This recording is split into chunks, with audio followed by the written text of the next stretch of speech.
All right, are we good? Are we live? I think we are. Hello all and welcome back to the Women's Football Chat. Today we are back with Matchweek 21 as Arsenal take on Brighton, looking to secure second place in the WSL this season. Yesterday we saw Manchester United confirm Champions League football as they beat Manchester City, and now today we could wrap up everything for certain, Harry.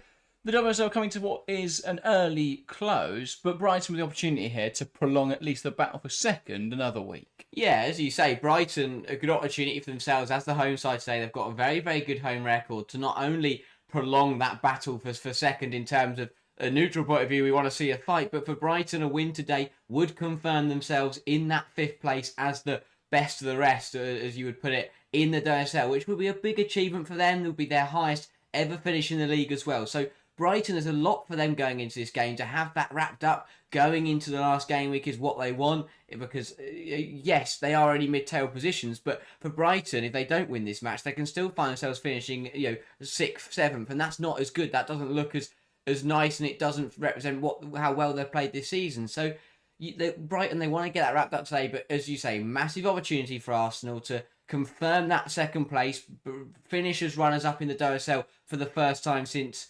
21-22 that season, so 3 years ago.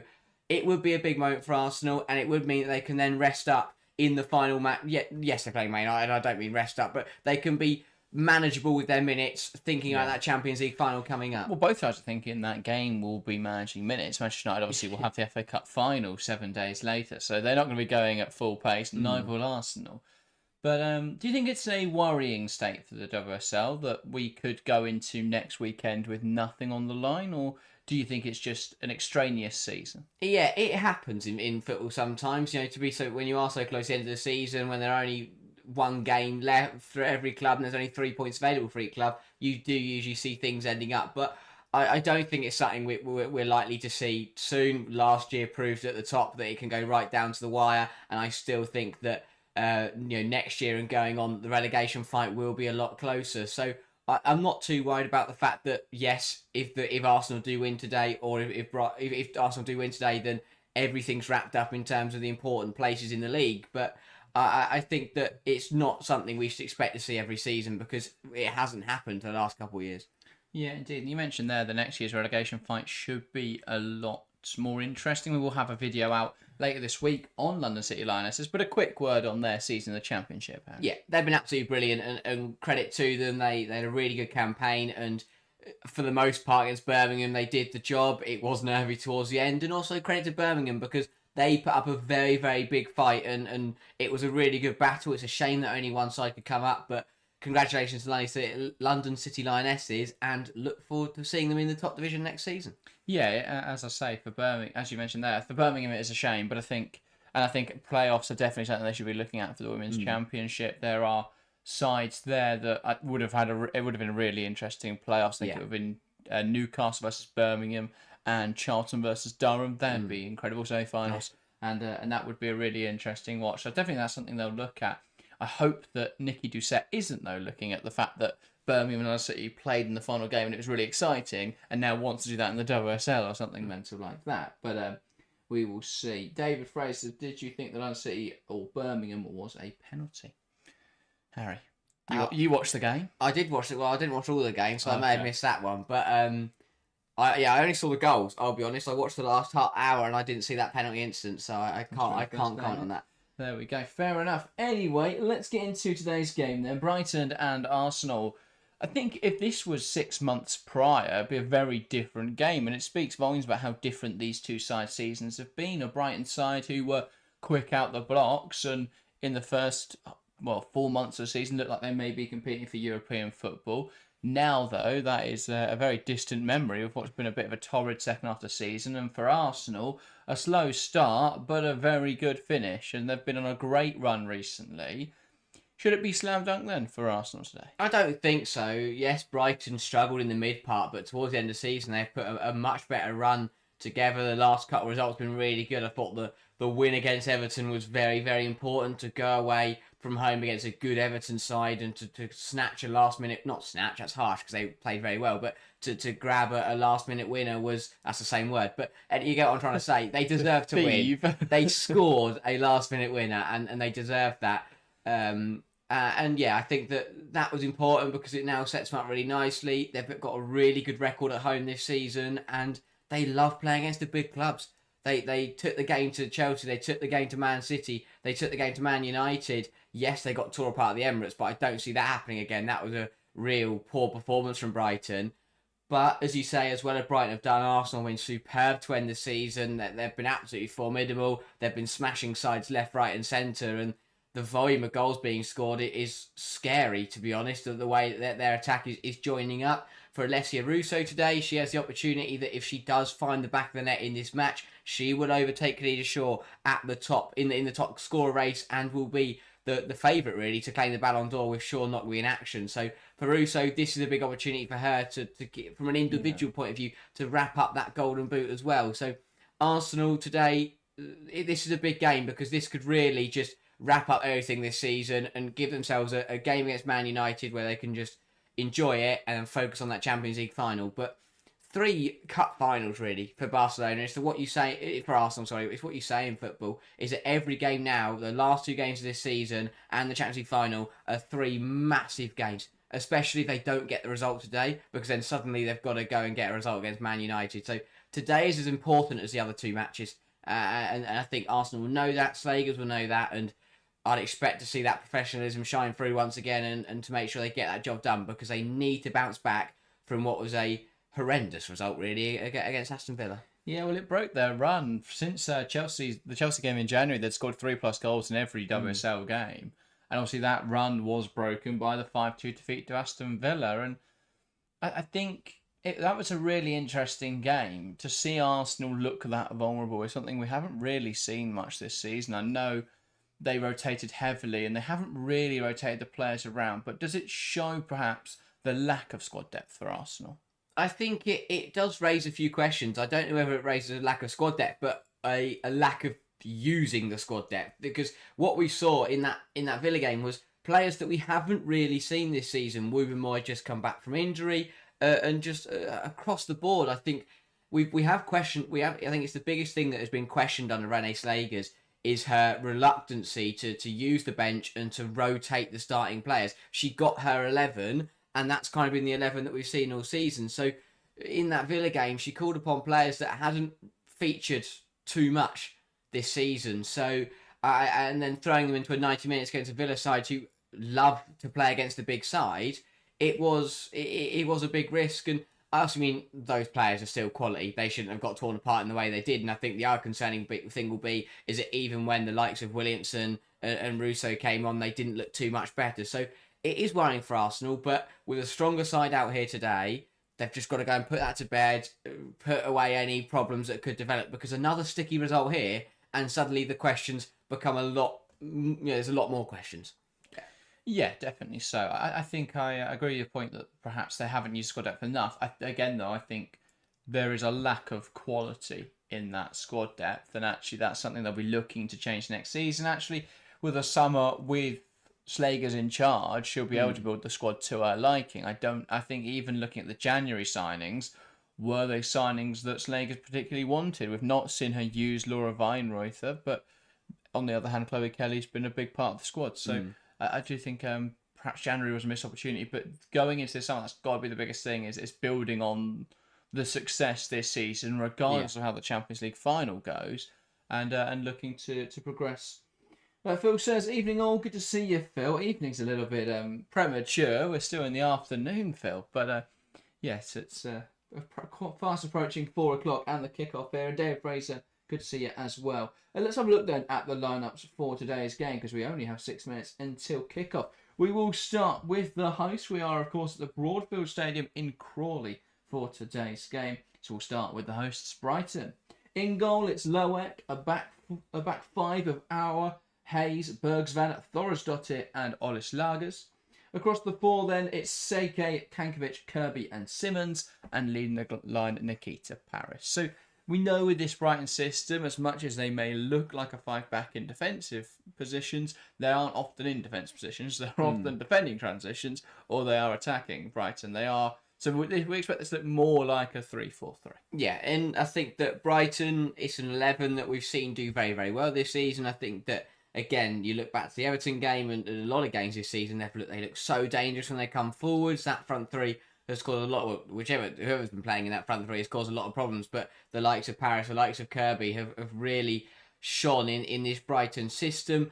Again, though, the big question is about Brighton defensively. Their attack was enough to beat Everton, and they got away with the fact that neither side really wanted to defend in that football match. But Brighton today have got to be better defensively. They have to be on it. They have to be organised. There's just been too many times where they get caught on the ball and then they look a complete mess because they get caught out of shape, and it looks a bit of a shambles whenever they defend. So they need to be a lot more secure today, and that organisation has been really lacking. So hopefully for Brighton today, they can make a game of this by being structured at the back and by just being careful on the ball. Don't doing stupid things, making silly decisions. Just be smart with the ball and don't make errors in that back line. Yeah, definitely so. Obviously, Brighton without Michel Aguiman, who's been obviously loan tied for this game, but been a really important part of their side in recent weeks. That's a shame for them. Yeah, it is a big miss because, again, I thought she played very, very well against Everton. She caused a lot of problems and was a really good presence when arriving into that penalty area. And it is a shame that she can't play against her lone parent club. That's the word, her parent club. But it's a player that I'm sure Arsenal will be looking at trying to get involved next season because she has proven at Brighton that she can be very difficult to handle at times on a football pitch. Yeah, indeed. And let's look then at the visitors as the players making their way out the tunnel. In goal, Manuela Zinsberger keeps her spot from the side that lost 5-2 to Aston Villa. The back four, Fox, Williamson, Catley and Katie McCabe.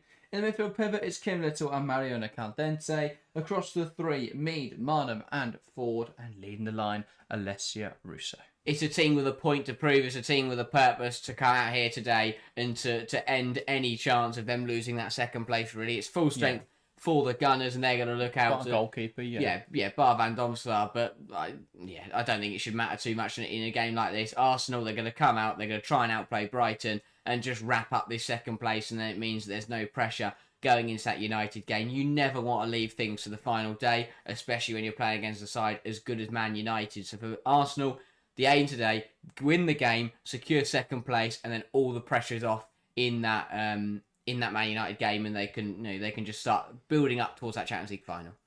Yeah, fair enough. And Summer Chick, welcome to the stream. Says, hi guys, come on you Gunners. Fair enough. Welcome to the stream, Summer. Hopefully a much better day for you than it was on Wednesday. But yeah, great day for Chelsea fans on Wednesday. Great day yesterday as well of WSL action. And remember, we'll be back. Obviously, our usual weekend review would be out in an hour's time, but that will be tomorrow, obviously, with this game. So look out for that. Yes. Other than that, let's get into this game. Score predictions. Get involved in the live chat if you haven't already. We'll start here in the studio, though. Harry, what is your prediction for this game? Yeah, I think Brighton have got a lot of quality, but Arsenal, they've got a mission today, and I think they will get that across the line. I think they will take the 3 points and secure that second place. It's a full-strength side, and on their day, this Arsenal's full-strength team has looked ridiculous. So I'll go 3-1. I think Brighton will score because they've looked good going forwards, but defensively they haven't been good enough this season. I think that will struggle to change against a very, very formidable Arsenal front line. I think Russo will get her goal to send her top of the Golden Boot race. I think a goal from Marnham, and the third will come from who's going to score? I will go Fox, and then it will be a Brighton goal from Nikita Paris because I think she'll get one back at 2-1. It will be a little bit nervy, and then Fox will score a belter just to put put the result beyond doubt. Fair enough. I'm going to say Brighton 3, Arsenal 3. That's a score. You're lost for words. Yeah, I think it's going to be. I think it's going to be a bit of a crazy game. I think. Fair enough. Brighton will be well up for it. Nothing to lose at this stage of the season. A win could see them pretty much guarantee themselves 5th place. I think Arsenal are most of their attention now is on that Champions League final. I think we saw that in the performance last week, which wasn't particularly convincing. And yeah, I think there'll be a slightly off return. I think Brighton will be well up for it. I'm going to say Brighton 3, Arsenal 3, a drop of points. And it keeps things interesting going into next Saturday. Bit of Monday madness. Indeed. Well, exactly. Bank Holiday Monday as well. It's all just coming together to be a crazy game of football. But let's see what happens with Brighton to get us started from the middle once the referee blows her whistle. I'm just waiting for something here. And before kickoff, both sets of players will take a knee in a stand against all forms of discrimination. And good to see the rainbow armbands in action today. It will be Brighton to get us started. Paris from the middle knocks it back and we're underway. It's Brighton versus Arsenal at the Broadfield Stadium in this WSL Matchweek 21. Penultimate game of the season for both of these sides. We're nearly there. At the end, yeah. Yeah. But don't worry, we're going nowhere. We're doubling down on content as we get prepared for the Euros. Brighton in behind early on here. Kiko Seke, the wrong side of the defence. She's dragged us. And she get a shot away. Good defending there from Emily Fox. Cuts it back. Chance for Brighton. Big save from Zinsberger. Really good. But opened up way too easy there, Arsenal. Really good start from Brighton. And again, we see that intensity coming from the home side. It's been a characteristic of their play all season. They win the ball back high at the pitch. Poor from Kim Little. What a ball that is through to Kiko Seke, who she does well to right decision to try and round Zinsberger, but just takes a touch too heavy, recycles it well, and that's a big stop from Arsenal's goalkeeper to keep this game level. I believe it was Kankovic, I believe, that played that ball in behind into Seke, and it was Kankovic again who had the opportunity to shoot. Really well driven ball over the top, lifted ball over the top, and then a well-taken effort. Unlucky not to find a route to goal, and this is a little bit messy from the corner routine. Kirby gets a clean tackle away and a shot towards goal, saved well by Zinsberger. And now Arsenal will look to counter. Play is paused though as Caldente's down. Yeah, and again, this will always be worrying for Arsenal. Every single time a player goes down under a challenge, with that Champions League final looming, you do not want to see anyone getting injured. But yeah, a weird corner routine by Brighton. It was overhit. It didn't fall to Kirby. Kirby was on the lunge. That is a free kick, so I'm glad the goal didn't go in there. Kirby just on the lunge to try and keep the ball going and just takes Caldente out. Shot was straight at Zinsberger anyway. But yeah, just I don't really know what Brighton were trying to do there. If you're going to do a corner routine, you shouldn't be getting that wrong. You've got an opportunity to play a pass under no pressure. Caldente pinging one back to Zinsberger. And Zinsberger waiting for an option to arise. Sends the ball forwards. A big header forwards from Auer. Here's Paris. Plays it forward looking for Kirby, but it's flagged offside. I'm trying to work out who that's I think that's on Paris, but Paris looked onside. It definitely isn't on Kirby. Because it was given before the ball even came through to Frank Kirby. Weird one, that. So, Brighton again. Really good intensity. Yeah. That press has caused a lot of sides, especially the big sides, a lot of problems. And we're seeing it again today in the opening stages. And they've won themselves a throw. It's really effective underdog football, Brighton. It's why they picked up a point against Chelsea this season. It's why they made life difficult for Man City in the early part of the season. It's why they pulled off those big results. The problem is they need to be able to transition from this to more controlling football when they play the other sides in the league, because I think they've dropped points this season in really silly games against opposition who they are significantly stronger than. Yeah. But yeah, I think they're really well set up, and Vidicic is really good at getting the side up for those big games and making life difficult for opponents who play really high possession football. But I think in other games where they should be more comfortable, they make life difficult for themselves, and there is a foul, I think, called in here. Yeah, Zinsberger released the ball there. Paris just caught her, but yeah, it's why it's been such a frustrating season for Brighton, because they started so well. They had a really tough run to start the season and were absolutely brilliant. But as you say, their Achilles heel has been the size lured down the league, and from a fan's point of view, that is always frustrating. Oh my God! Trying to score an own goal here. Zinsberger manages to recover it, but what are Arsenal doing at the moment? Hearty mouth moment. Caldente goes to knock it back to Zinsberger, completely gets it wrong, puts it goalwards instead. Zinsberger just about got it might generate their best chance of the game. Russo playing into forward. Chance for Arsenal. Looks around the goalkeeper. Overcooks it. Strips it wide. What is happening? Action-packed first 4 minutes here. Somehow, the deadlock's still not broken, but as Arsenal almost saw one roll into their own net, they transitioned it quickly, and Caitlin Ford has got to score. Yeah, Caitlin Ford's missed an open goal there. Caldente, what was she doing at the other end? Completely gets it wrong. Zinsberger has to grab it off her own line. This is too casual. This is a fantastic ball away from Alessia Russo. Kept it on side, manages to find Caitlin Ford. Ford does the right thing, I think, trying to round Loak there, spins around, and she's off balance there. Yeah. And it just was like, just take a second. You've got all of the goal to aim for there. You've got a bit of time. Slow it down, take a shot. Off the line at one end and an open goal missed at the other in the space of 30 seconds. Really, but that is a start that will favour Brighton more than it will Arsenal. Arsenal don't want to play this transition basketball like football. They want to have control and dictate this game. Brighton doing very well in the early stages. Should be 2-0 up. I'm feeling extremely confident about my prediction now. Yeah, I wouldn't be surprised. Yeah, Brighton should be 2-0 up, but they could also be 1-0 down. That's the kind of start we've had to this game. Indeed, Arsenal with this throw-in then. Into Russo, holds it up nicely, finds Kim Little, looking to drive it forwards. No space in there though, and again, Brighton really effective coverage in this area of the pitch. Mead, Little, back to Beth Mead, now Williamson. Marnham, into Mead. Little. Now Fox, here's Williamson. Fox. Little. Weaving through players, looking to try and probe one forwards. Fox, Williamson. And that is an ambitious ball through the lines, and it's cut out in there. Little. Well, Arsenal just a bit too soft at the moment. A bit too hesitant, I think. And obviously it's difficult because Brighton are set up really well, but they've got to try and be a bit more proactive. But equally, 6 minutes into the game.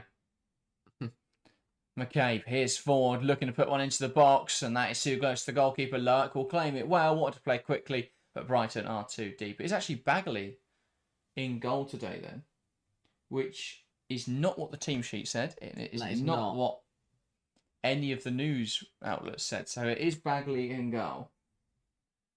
I'm guessing then Loak injured in the warm-up. Or just Brighton selling a dummy. But I imagine it's probably the former. Nice flick on from Mead. Russo wasn't aware of it. Forrest Dottier trying to deal with it. Not a convincing pass back to Bagley, but she'll deal with that. Yeah, it's been a weird kind of position for Brighton this season, that goalkeeper debate. Bagley started the first few, then they rotated a bit, and then Loak has been the goalkeeper, to the present. But an opportunity clearly, coming for Bagley today, and she's got to take it. Yeah. Here's Emily Fox then, looking to carry the ball forwards for Arsenal. Finds Mead. Well, again, I think Bagley was a victim of quite a few errors in the first part of the season where Brighton didn't look comfortable at the back. They still don't in a lot of games. And again, it's quite an aggressive system for the players they have. But yeah, I think she's still a very good goalkeeper. We've also seen her pull off some really good saves at times this season. So it goes both ways, really.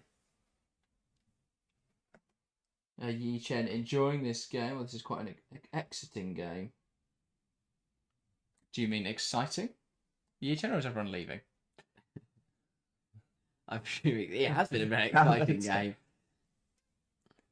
Here's Ford. Is it because it's the end of the season? I feel like it's a pun. I'm not happy. Here is Caldente. Little. Now Catley. Williamson.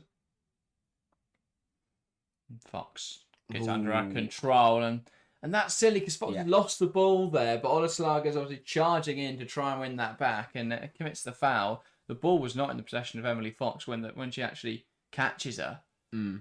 Again, just had to be smart about it. Yeah, you've got to realise, you see she's taking a heavy touch and decide you're not the one that's going to get there, so you just have to back your teammates too. Well, she read it well in that. I think she anticipated it well in the sense that she saw the heavy touch and she went on and pressed, because you press heavy touches because there's more chance you're going to win that ball back. But I think she just read it wrong, and that she thought she could then keep on, get the ball. I don't think she thought Fox would then just let that ball run. Here's Fox, Mead, Williamson now. Ball into the box, and that is claimed well by Bagley. Yeah, Arsenal sort of just feels like every time they're progressing the ball, they're just moving it side to side, and they give it to Williamson, who just punts it in the box. It's not quite working. Yeah, Russo's looked sharp when she's got involved. She looks like a player who is hungry to find the back of the net. She wants that golden boot. She deserves it. Her form second half of her form all season, to be fair, has been brilliant.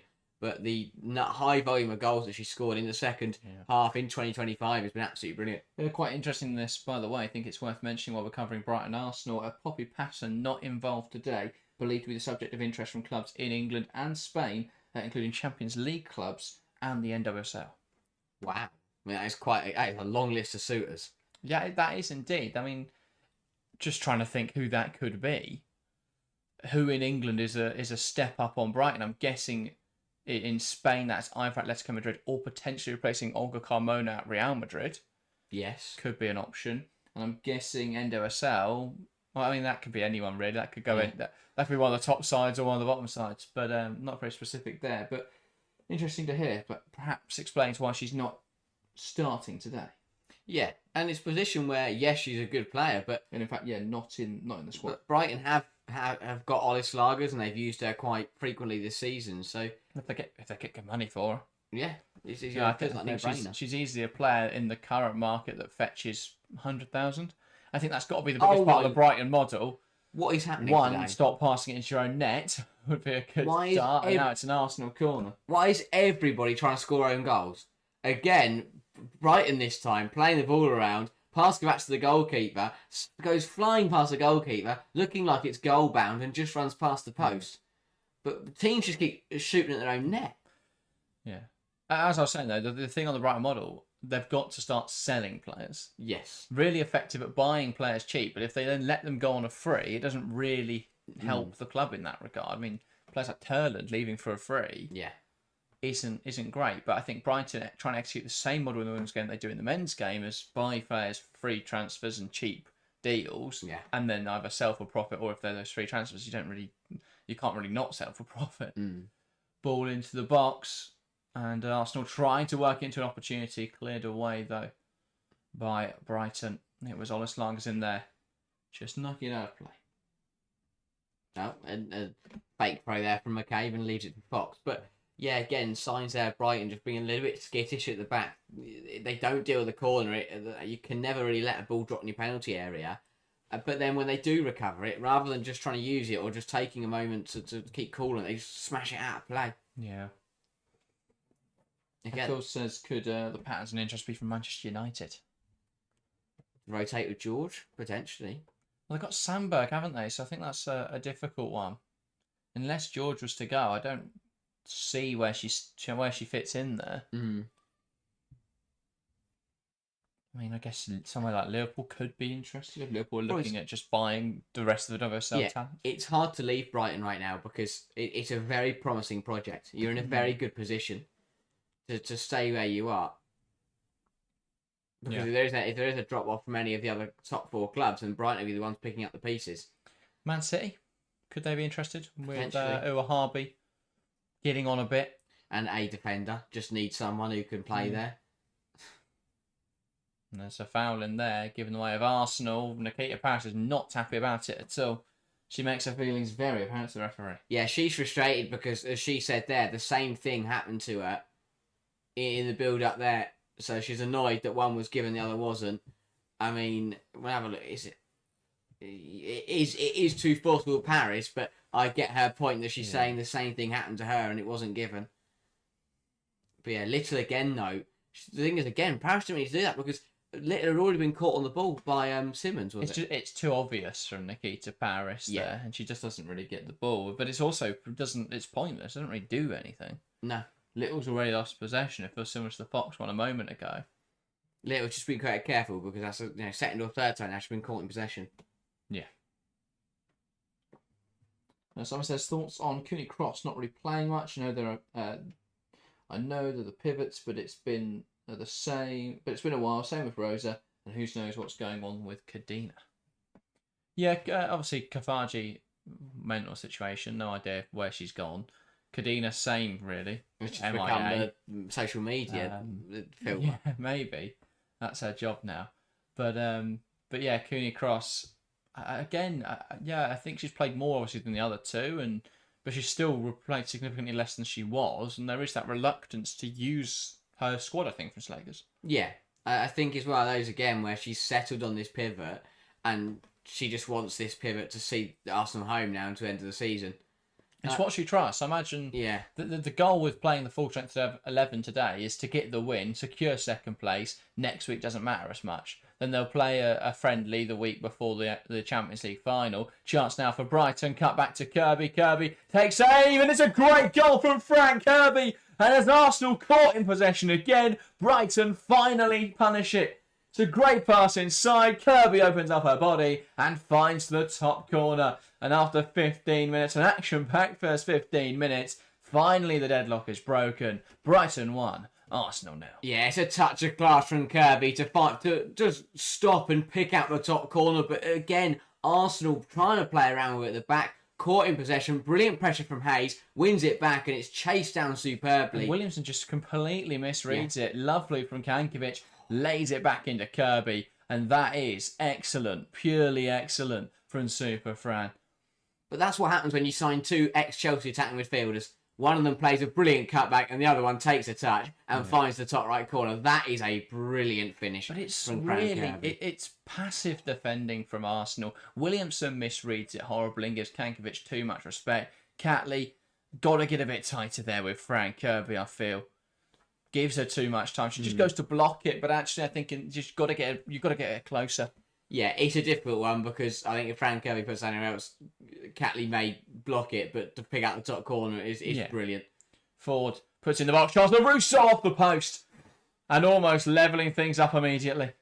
And well, Brighton a bit haphazard, but they have dealt with it at the back, and now Seike will put pressure on this ball. Catley, bit nervous there, and it has been given as a free kick. Got away with that one because she's focused on playing the player rather than the ball. But again, end-to-end stuff, keeping up in this game. Arsenal looking to respond immediately. Brilliant from Caitlin Ford to burst down the right-hand side, get to the byline, cross it back. Russo, it's a really well-taken header, but thundering against the post. And I think an area of her game that's improved massively, Alessia Russo, but yes, still hasn't had the perhaps success you'd want from your striker in the air. Yeah, she's done well to put that towards the goal because, you know, in that tight area, unfortunately it hit the post, but fine margins keeping Brighton in this lead. But what a game it's been so far. You know, Brighton are leading, but they could easily be leading by more, but they could also easily be losing. So this game is still a lot to give. As Phil said, we didn't get really a chance to talk about that goal before suddenly it was up the other end. But really poor from Beth Mead to lose possession like that. Yeah. It was really good from Hayes, but with Mead there, with a centre half who's stronger than you on your back, just knock it back to your teammate. Don't try and hold it up or take her on, and Hayes wins it off her, and suddenly Arsenal are in all sorts of trouble. I thought as well, though, once that happened, Williamson just completely misread it because she committed for it. At that point, you just got to go for the ball. Yeah.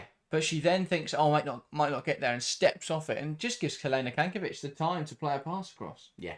And then Frank, again, this is the problem. What happens when you do play that little Canante pivot is that Frank Kirby was then sat on the edge of the area with no one near her, and she had enough time to take a touch, look up where she got to shoot, and find the top corner. Yeah. Someone says it's just me who doesn't get how players can play whilst chewing gum. 100%. I think it's one of those things where every PE teacher across the country has a horror story to tell you. Yeah. But that does stem from something. I think it's really silly to play while chewing gum. Really dangerous to play. I don't get why. I don't get what it is that you need. What does it give you? Nice breath. It's comfort, I guess. Something to chew. Something to, it helps focus, doesn't it? But, yeah, I suppose. Yeah, I personally, I couldn't I think play. It's just silly. Same with the tiny shin pads. Football, nowadays? What's it like? That's really good anticipation from Fox to win that up the pitch. Mead, though, again, not quite latching onto it. Kankovic tries to play it forward quickly. Little loses it back to Kankovic, though. And now Hayes. This is a really scatty game. Neither side looks comfortable. It's frantic. Ball's just going everywhere at the moment. It's a characteristic we've seen of Brighton's play, to be honest, for the whole season. So that's not too surprising to see. But for Arsenal, they just look really nervy, which is really bizarre because we got used to seeing Arsenal, the professionalism and just the not the lack of the emotion of performance in terms they didn't let the occasion get to them. They went away to Lyon, were very relaxed and got a result. There's been a few games this season where they've just gone, right, we're going to score 3 goals in the first 20 minutes and put this game beyond doubt. But suddenly, the Villa game, and it's what big results do to you, is that they do start to make you question things and make you a little bit more nervy. There's a lot of frustration here from Brighton because A, that wasn't a free kick until there was an appeal for Arsenal, which was really poor, and then B, they took the free kick way too quickly. A couple of decisions have been a bit weird today. Brighton are being aggressive. They are pressing with intensity. That one is a free kick though, from Alice Lagers, because she has just taken Fox out. I don't think there was much in that. I definitely don't think it was a yellow card. No, I don't think it's a yellow card. Okay, well, the decision was correct, and then it was made worse. But yeah, it's been a really weird game. There's a bit of a push, but I guess there's 2 hands. Yeah, she stops her running, but that's not. I think it's a yellow card. Fox is overran the ball. The ball's probably going out of play anyway. But Brighton are an aggressive side. I think that the referee has, are you either of the referee, you understand you're going to let it play, or you're just going to put everything up, and that's kind of what we've got so far. But an opportunity now for Arsenal to put some pressure on this Brighton penalty area, and when you put when you put pressure on this Brighton penalty area, it usually comes with a goal or 2. Indeed. So McCabe and Mead over this. It looks like it'll be McCabe to deliver it. Ball driven towards the back post, and that is headed away. Caldente will look to recycle it. Again, it goes into the box, headed on by Williamson, not dealt with here by Brighton. A swing and a miss there from Forrest Dottir. Ball back to Little. Little now to McCabe. Puts it on her left foot, delivers again towards the back post over everyone. And that will bounce out for a goal kick. Shadow Football, welcome to the stream. But how's the game so far? I'm writing my next video, so I haven't been paying attention. I did see earlier, Shadow, your little teaser to your next video put out on your community tab, but welcome to the stream. It's been an entertaining one, really end-to-end game, chances at both ends. Both sides really lacking the clinicality so far. Brighton with the only goal and a top-notch effort from Fran Kirby. Yeah, both sides look really nervy at the back. They're very panicky. Both sides have failed to clear the ball and have lost possession in their own third. But yeah, Arsenal had three crosses in succession, and there wasn't enough movement. And I thought Brighton really got away with one there because they let me. It was from the free kick. Ball 1 went in, bounced out. Ball 2 went in from Carrington on the other side. Fell back to McCabe out on this right hand side for a 3rd time, and Brighton just let her bring it down, set it, put it onto her left foot, and then cross it in again. Yeah. But again, it was overhit, and there was no runners from Arsenal. So Arsenal got to find a way to try and break this Brighton side down, because by just putting balls into the penalty area, you're not really going to do it. Indeed. Sarah says, does anyone know what's happening with Van Domselaar not even on the bench? I reckon she was still a tiny bit injured against Lyon's second leg.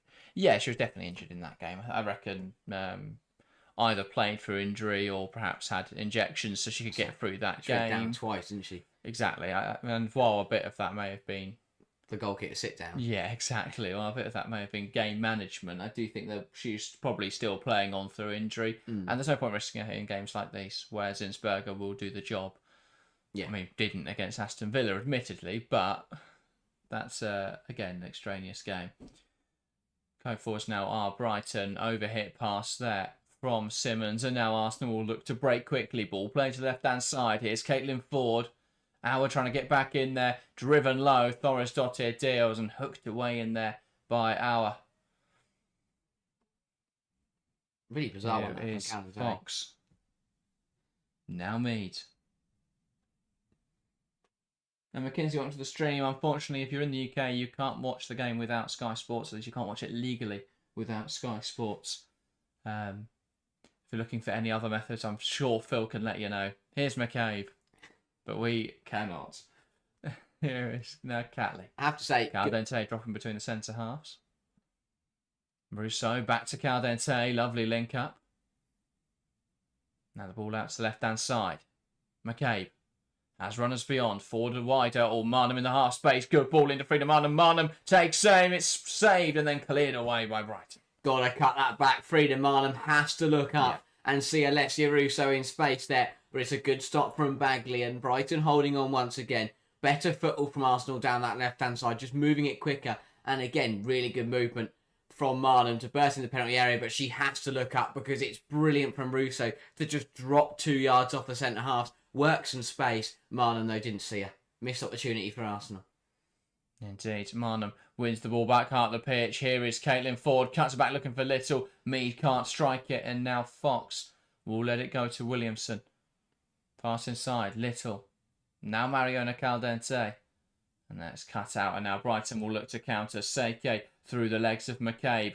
Still driving forwards, Kiko. Seike bundled over, and that will be a free kick. Yeah, really smart from Seike, but better from Arsenal. And that time it was Ford bursting in the penalty area, who saw the cutback, overhit it to Little, and then a huge interception from Caitlin Hayes, who I have to say has been absolutely superb in the first 25 minutes here. Brighton haven't looked great defensively, but I think Hayes has been really, really solid. Obviously, she won the ball back for the goal as well. And again, that Champions League quality really showing when you bring in a player from a side like Celtic, who has won league titles and has played in the Champions League against the best sides in the world.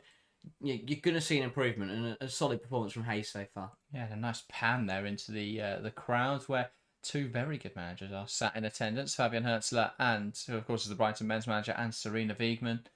Wiegman perhaps with one eye on the Euros, looking at who might be involved. Obviously, you'd imagine players like a lot of the Arsenal squad are already in that squad. But there will be Brighton players today with a point to prove. Paris and Kirby, both sort of those fringe players, an opportunity perhaps. Fox puts the ball into the box, and that's claimed well by Bagley. Again, Bagley there to meet it, and another cross from Arsenal that just falls into Brighton's play. Again, they're not going to beat Brighton in the air. So look at that back three. If you manage to outjump any of them, that is brilliance from Russo. So they're getting the joy, Arsenal, from getting to the byline and cutting it back. They've got to do that more often rather than just looping these balls into the penalty area. That's another really soft free kick given against Brighton. Yeah, I don't really know why the ref's giving it, because the only reason she has because Ford has stopped playing and complained. Yeah. Just play on. There's a couple of them where the decision has gone on the appeal. Yeah. I think it's weak refereeing that will benefit it benefits the bigger clubs because they just complain about things and they'll get the foul. But you know, I think that one Ford, it's a little nudge. Just play football. Yeah. We in the Chelsea game, it was a complaint of Chelsea's that the players were always appealing and going for stuff, and then it wouldn't get given. Chance now for Little, bursting in towards the box. Good save, well by Bagley. Really good football again from Arsenal, but that's where they can hurt Brighton when they win the ball back in those combination plays, one-touch football between 2-3 players. And she fumbles her initially. It's a well-struck effort. Lovely give and go between Little and Mead. She hits it well. She fumbled it initially, but did really well to gather it again. I thought that may become a little bit messy for the Brighton goalkeeper, but she did really well to react. Yeah, good stuff from Bagley. It's been a good first 30 minutes almost, but Arsenal are really just starting to ramp the pressure up now. Now Fox carries it forward nicely. Now it's with Beth Mead. Fox. Mead. Fox again. Williamson. Now Mead. Caldente. A give and go. Caldente lifts it to the back post. Big save, and then she does score the rebound. And it's a really good pass into Ford. Ford fires towards goal. Saved by Bagley. Straight back down to Ford. And it's Brighton 1. Arsenal 1. They are level now. The Gunners through Caitlin Ford. It's a really good ball from Mariona Caldente. The passes exchanging on this right-hand side. Fox plays it into Williamson. Williamson to me to Caldente. Back between the two of them. And it's a really nice play. And the ball just lifted towards that back post. It's a really good pass. And Bagley does well with the first save, but it pushes it right back into the path of Ford. who finished it off at the second attempt. Yeah, it was a moment of class from Kirby to give Brighton the lead, and it's a moment of class from Caldente to get Arsenal back in the game. Really good from Ford.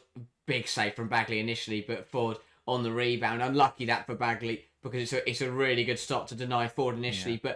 But I gave Hayes credit for the way she played in the first 25 minutes there, but just got the decision-making wrong. Decided, was too focused on Ford's movement, didn't watch the ball, and then when the ball came in, Hayes had no idea where it was, and Ford was there to get on the end of it. But a really good ball from Caldente, and that is what she can do.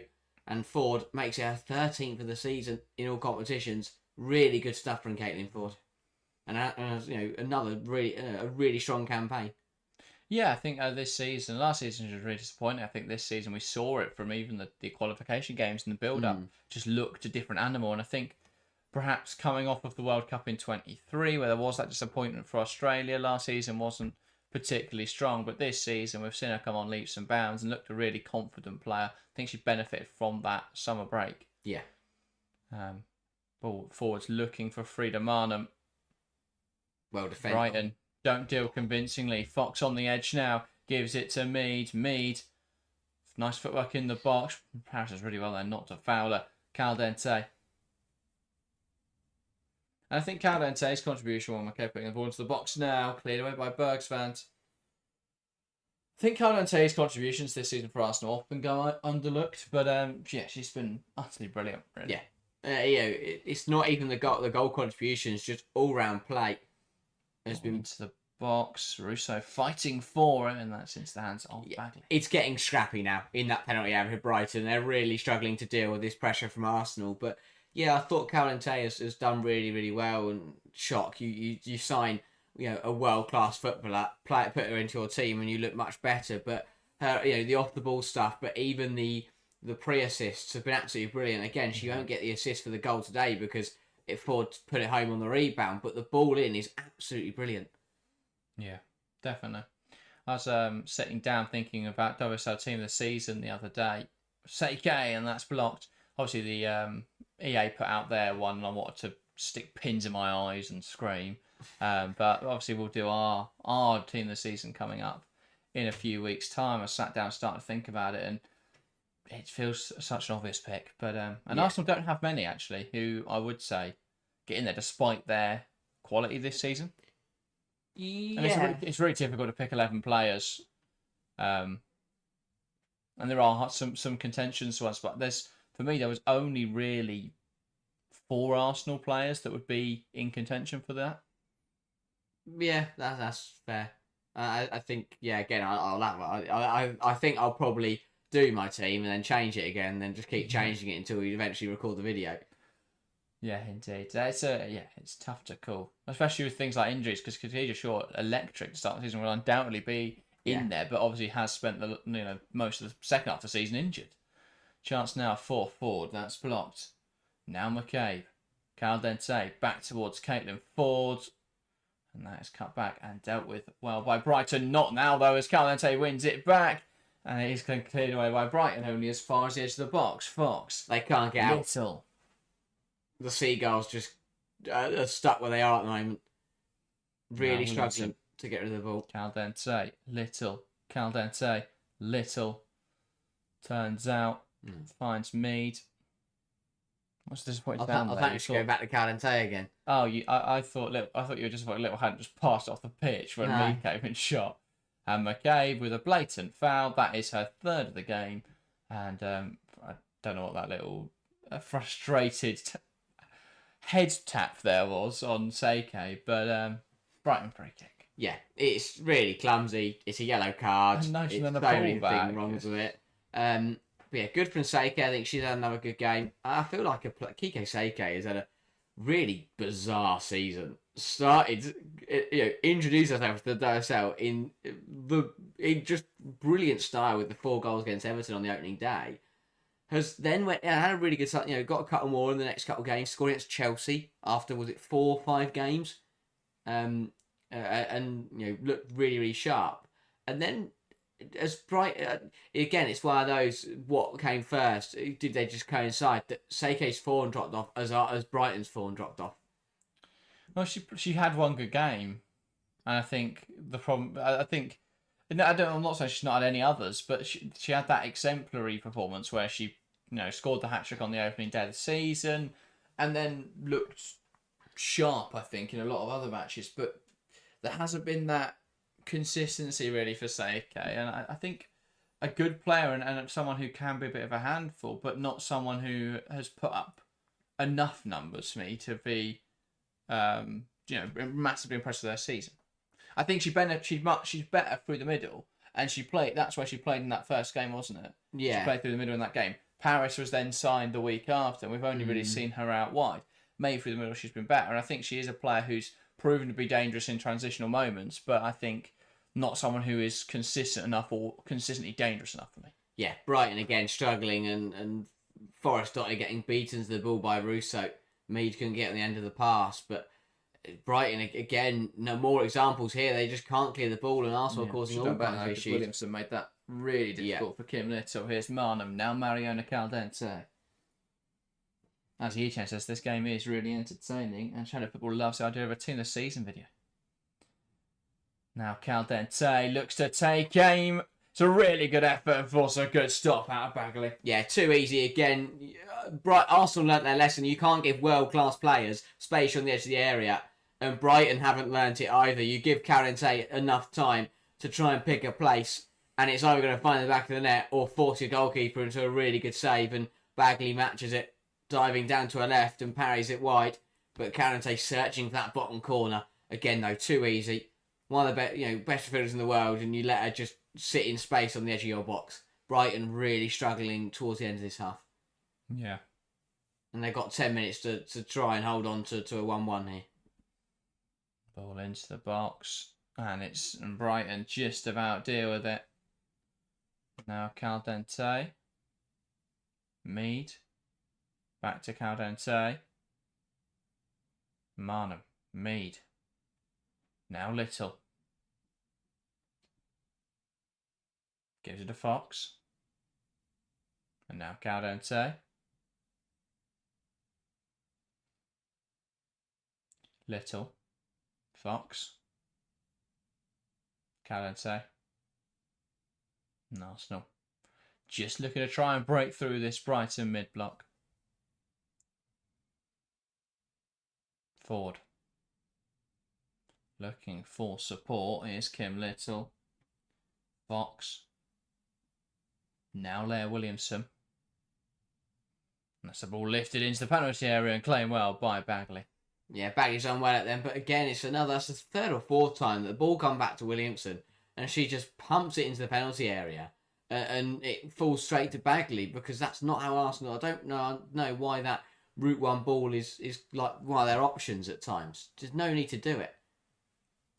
Seike flicking on, looking to run in behind. Catley deals, and then Zinsberger gets it clear. Simmons. Now Oleslagers. Hayes hasn't dealt with that one particularly well, but Russo wasn't expecting that ball to be played into her feet. And now Brighton are in. Kirby coming forwards. Tries to slide one through. I mean, it looked like she was dragged down there. She's more frustrated at the lack of movement from her forwards. Mead plays it into the channel. Russo up against Soros Dottir. Russo does well to compete. Former teammates, of course, at Manchester United. Here's Mead.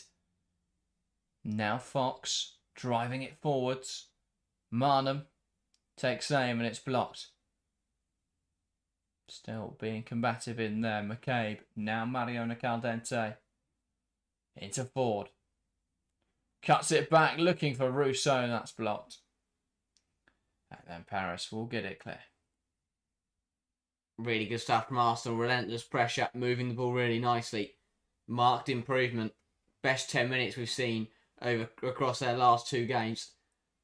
And you feel like it's building towards something. Ball slid through, looking for the run of Alessia Russo. Bergsvan deals well. Brighton feel like they're holding on at the moment. They're just struggling to get out even now when they clear the ball. That high press is gone. They can't get near Catley and Williamson because they're all so deep. they don't want to get out here because Arsenal decided to go all the way back to their goalkeeper, but no one's gone with the midfield. No one's gone with the front line, sorry. Box. So when they do lose the ball here, they've already got 2-3 players who are the wrong side of the football. Little. Now Williamson spreads the ball out wide into Katie McCabe. Now it's with Ford. Tries to find Frida Marnham. McCabe. Marnham. Catley. Brighton really flagging now. Arsenal got to take advantage of this. 6 minutes to go. Williamson finds Fox. Now Mead. Little. Fox. Williamson. Plays the ball into Mead. Now Little. Frida Marnham takes aim from range. It's a good effort, but a really good save again from Bagley. Arsenal probing. And life becoming really difficult for Brighton's goalkeeper right now. Yeah, Bagley is keeping her side in this football match. Again, Arsenal moving it really nicely. Well knocked down, really good team combination. Falls to Manu, who's got too much space again on the edge of the area to look up and have a shot. And it's a really well struck effort, looking for that top right corner. But Bagley matches it with another top save. And again, was handed opportunity through an injury for Loeck, and he is taking advantage of it so far. Can't say. McCabe lifting it towards that back post and unable to keep that in play is Steph Catley. And Dalla went out, so I had no idea where Bagley was going. She just ran off the pitch, but yeah, ball just a little bit too much on it there from McCabe as it was knocked back and she swung it in. But yeah, Bagley has matched almost everything that's been thrown at her today. You know, bar the goal where she initially made a brilliant save. It's a really good stop. But Brighton are really struggling. They look really tired. It's okay. Paris unable there to maintain possession. Lovely little flick in there from Thorisdottir. And lifted over the top there. Into for Paris. A shot not struck well. It's a really nice ball from Simmons. Finds Seike out in a wide area, who delivers it well. Unable though, Paris, to get enough contact behind it. And she just scuffs it up for Zinsberger. Chance now for Kirby from range. Blocked, and it's a Brighton corner. In this last 60 seconds, Brighton just having the momentum swing in their favour. Yeah, they're just showing they're still hanging in there, and almost a tap on the shoulder of Arsenal saying, we're still here to cause you problems. But Paris, I feel like she should have done better with that initial shot and just didn't catch it well. Kirby there again, probing from range, and well blocked from Catley because that was goal bound. And a corner for the Gunners to deal with, but better from Brighton. It's all stemmed from that Thorisdottir flick a moment ago. Yeah, lovely to see from a centre half, which is what Brighton want. They want to see centre halves who are comfortable with the ball and can put out the tricks and the flicks. And now Brighton with a corner. Ball in towards the back post, and it's headed away. Gonna drop in there. It's a great strike. Simmons on the volley. With Kankovic on the volley. And Brighton lead again.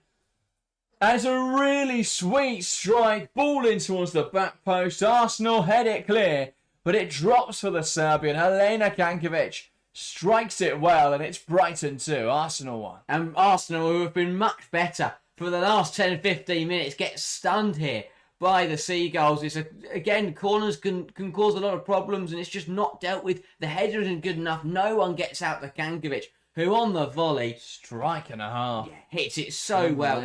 Doesn't worry about placement. With bodies all over the place, you hit it hard into 5-6 players. It takes a little nick off the shoulder of somebody in there and fires past Zinsberger. It's a really good effort. Yeah. And 2 ex-Chelsea players causing Brighton lots of problems. Well, a goal and assist for Helena Kankovic, a goal for Frank Kirby, as you say. Chelsea's second side, Brighton becoming. And Helena Kankovic with one hell of a strike. Struck it so well. It is so easy with the ball dropping like that to get under it and just leather it out the ground. But she just gets under it, gets across it, and just fires it dead straight at the goal. But yeah, that's all it needs sometimes. When the bodies are around the box and you get a nick off somebody and suddenly the goalkeeper's unsighted. And Arsenal's defensive organisation there, marking a corner, really poor. Because there's two Brighton players on the edge of the box there. Even if the ball's not going directly to them, and even if it was, I think Arsenal would have struggled to get out to them. But they didn't mark them. They didn't put anyone on them. They had a line of 7 players sat in the 6-yard box. Yeah. A lot of them zonal marking, and I get it. They're expecting perhaps runners, but you can at least put one player on the edge of the box there to deal with that sort of situation. Oh, and another dubious call. And Bergsman less than pleased about that one. Yeah, it's not a good reaction, but it's just frustration going through because, again, it's a tackle that I don't think is really a free kick. And now the referee is going to have a word with Forrest Dottir for that one, and he's going to show her a yellow card as well. Yeah, you can't really talk to a ref like that, but just frustration because it's not particularly a foul. No. But and a chance now for us to put some pressure on. But yeah, while Kankovic was there watching that ball fall and working out how she wanted to hit it, someone in an Arsenal shirt, has got to run out to her. Too many people in a black shirt there watched the ball fall to Kankovic and watched her volley it. 2 minutes of additional time, ball into the box. Arsenal hoping or trying to level this game up before the break. And that's good from Kirby there to poke that off pitch, stopping Fox from delivering the cross. Fox now with this throw-in. Williamson. Now McCabe. Here is Leah Williamson. Back to Katie McCabe. And now into Mariona Caldente, who carries it past Kirby. Ball out wide into Catley. Caldente. Uses McCabe here in a central area. McCabe and Catley momentarily have swapped places. McCabe. Again, Mariona Caldente. Robing, looking to create a chance. Ball lifted through. Cut out there by a Brighton player. And again, they'll now have to recycle it. McCabe. Williamson, it's cut out hard the pitch here by Kirby, who plays it past Leah Williamson. And now Brighton are in again. Paris is being charged down aggressively there by Fox. Deemed to have won the ball there, Emily Fox, much the frustration of Nikita Paris. Really good recovery from Fox. It's a really good tackle because that is very easy to bring the player down there. But it's a really good tackle from Fox. But just too many turnovers in defensive positions for Arsenal, or what was possessional position when they're in deeper areas. I mean, when they've got possession, just keep giving the ball away. And Brighton, I know, are a fantastic pressing side, but I think Arsenal being kind in the manner in which they're making the mistakes. It's not like it. Brighton are relentlessly on them. They're just doing well to trigger the press when Arsenal take heavy touches and make errors. But none of them are particularly forced, and that will be the end of the first half. Brighton 2, Arsenal 1. And for the second consecutive game, Arsenal behind at the break in a disappointing performance, really. Yeah, it's you mentioned that Villa game there. It's a similar sting. In that Villa match, it was Arsenal who had a period of dominance on the ball, and then Villa hit them hard and found the back of the net. And it's what Brighton have done here today.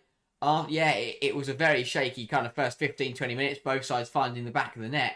But after that, Arsenal really settled on possession for a good 15 minutes, had some good chances and forced some big saves out of Bagley.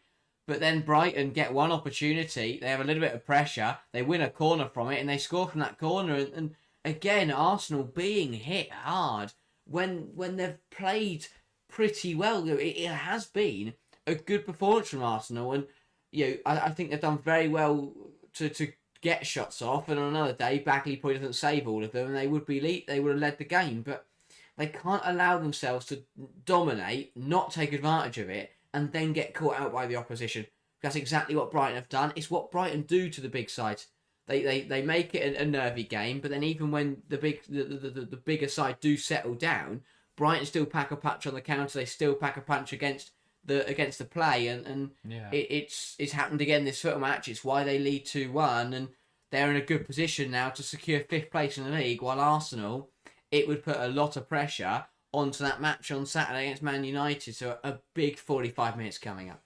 Yeah, and I think this will be a worry because a lot of Arsenal fans will rationalise. I think a lot of analysts will rationalise the Arsenal Villa result by saying, well, Arsenal rotated a lot. They were still coming back from the game against Lyon. It's difficult to adjust there, but I think looking at this game where they didn't, it is fair full strength side. They didn't play a big Champions League game a few days ago, and you would have wanted to see a response from the Villa game to today.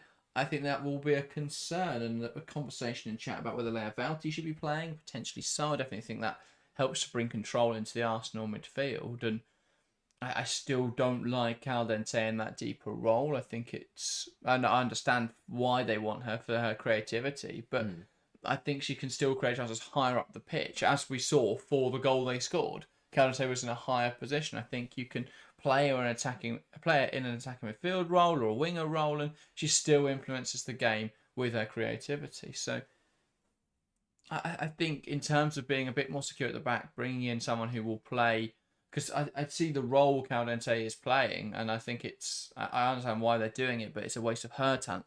Bring Valti in to play that role. She can slot between those centre halves. It gives you more security in there. It gives you someone who is better at dictating tempo, better at rotating the ball, and then move Caldente into a higher position where perhaps she can have more of an impact. But yeah, I think overall a really disappointing performance from Arsenal. Gave the ball away too many times and just weren't penetrative enough.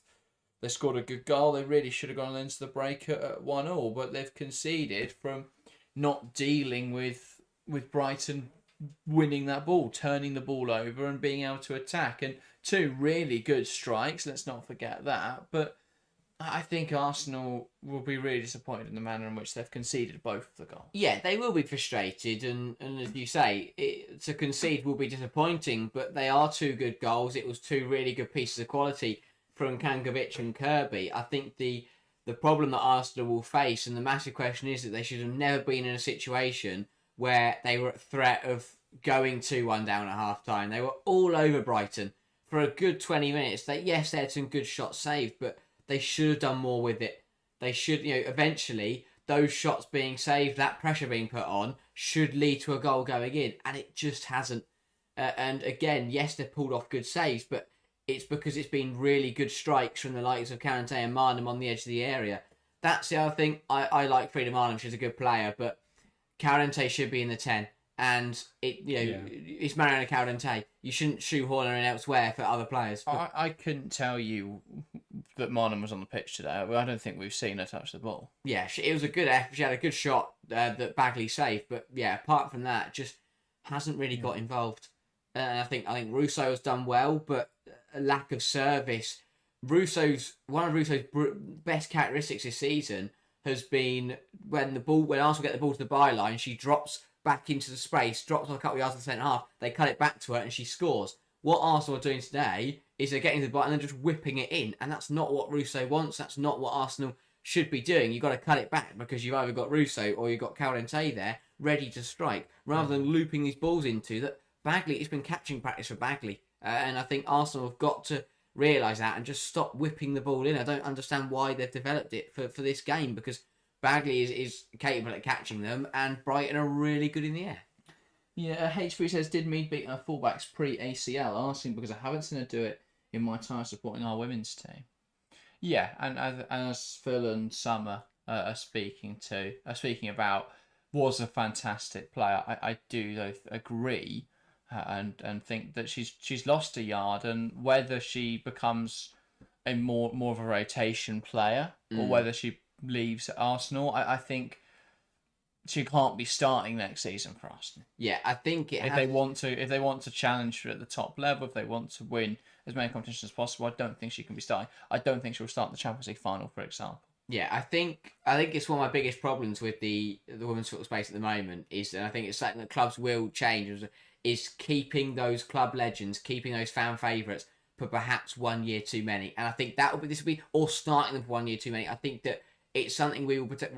Beth Mead, if Beth Mead is a consistent starter next season, I think that will be a problem for Arsenal. Yeah. So that is where I think that for Arsenal it makes sense for her to become a rotation player. It's just that proactivity in terms of looking at replacements. Now maybe they view Vivian Leah as the long-term replacements. Yeah. They're not inherently concerned, but I don't think there's any harm in going and signing a player who is ready to compete at the top level. Leah's only 17 still. She's not going anywhere.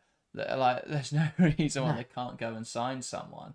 And yeah, Freya Godfrey's another one. They've definitely got strength in that youth squad, which another thing they need to be looking at. But there's no reason why they can't sign players now and to supplement the squad in the meantime. Yeah. For me, as you say, I love the fact they want to use their youngsters, and I think we've seen. Well, again, we don't know if they will. Yeah, but I'd hope. But no, but it's something we've seen with Arsenal. We've seen it with the likes of Reed coming through this season. But for me, as you say, that if they are playing that way, the likes of Godfrey and Leah are still a year or two off. Godfrey has been a squad player, has played minutes, but not been on the team sheet every single week for London City Lionesses this season. And Leah, again, has featured on the bench a couple of times for the first team, but not too much. So, exactly, there's no harm in going out and signing another top-class forward and still saying to the likes of Leah and Godfrey, you'll come in a couple of years and compete with them. But also, Beth Mead feels like a really obvious London City Lionesses signing. Yeah, as Michelle Kang tries to take over the world. Yeah. I think there's going to be a lot of those type players where you go, that's a London City Lionesses player right there. Yeah, and that's the thing, the likes of Mead, again, it's those club legends, it's those fan favourites where you have two options. You either sell them on to a different club or you change their role. Aston Villa this season opted to change Daly's role, but I do think, again, we'll see her leave. I think there's a couple at Chelsea, the likes of Millie Bright. She's not there yet, at that level. She's not at that point yet where you're debating whether she plays or not. But she's getting there. I think Fran Kirby was on at Chelsea, and they made a good decision to move on to Brighton because I think Fran Kirby's had a brilliant season. But could she have played for Chelsea this season? Sure, she came back from ACL and didn't look the same player. Just a bit too slow, I think. But she's worked really well in this Brighton system where the stakes aren't quite as high. But she's performed really well. Summer says I can't really see Beth leaving for London City Lionesses. Fair enough, but I think, to be fair though, every Arsenal player, bar Cal Dente, feels like a London City Lionesses signing. No, I could picture any of them in the shirt, but I think it's an opportunity to play for a side who are on the up. It's an opportunity to probably cash in at the end of her career. It's the best payday she's going to get staying in England. So yeah, I think it's an opportunity she could look at. I think she may not have a choice. It would be her biggest problem is that if she wants to stay in England, she is going to have to take a step down. Well, there was that rumour of United, of Beth Mead to Manchester United. Obviously, that was dispelled as just people on Twitter making things up. But what? No, that never happens. But I think it's definitely. I think it's someone that Arsenal would be open to losing, surely. Yeah, especially if they bring in the likes of Kelly. If they do bring in Kelly on a permanent and they do reinforce and they bring back Rosa Kafaji from the vault, then I think that there's a conversation we had there. I'm really not sure how I feel about Kelly on a permanent to Arsenal. I think she's shone in games, and I think obviously Arsenal fans and Lionesses fans will be well up for it. But I think there is better out there, and I know she's available on a free, so it's sort of a win-win. There's no real loss. I think they'll probably make the transfer happen, but I think if Arsenal are looking to compete for WSL, there are better signings they could make. I do think, though, if they got rid of Mead and didn't bring in Kelly, there would be a riot. Because the Arsenal fans would not be able to comprehend imbalance of Lionesses, exactly. Really. But, yeah, I especially, now they're not going to get Walsh, which is pretty much the whole summer this year that was planned. And then that was ripped up by Chelsea in January, but... It is, I think it's a big summer for Brighton, but for Brighton, for Brighton it's a big summer. It is a big summer for Brighton as well. Completely different, though. But for Arsenal, it is a big summer. But they need to end this season on a high first. They need to get this second place, and we'll touch on that further in this week as to why that is important. But they need to get that second place, and they need to make a good go of the Champions League finals.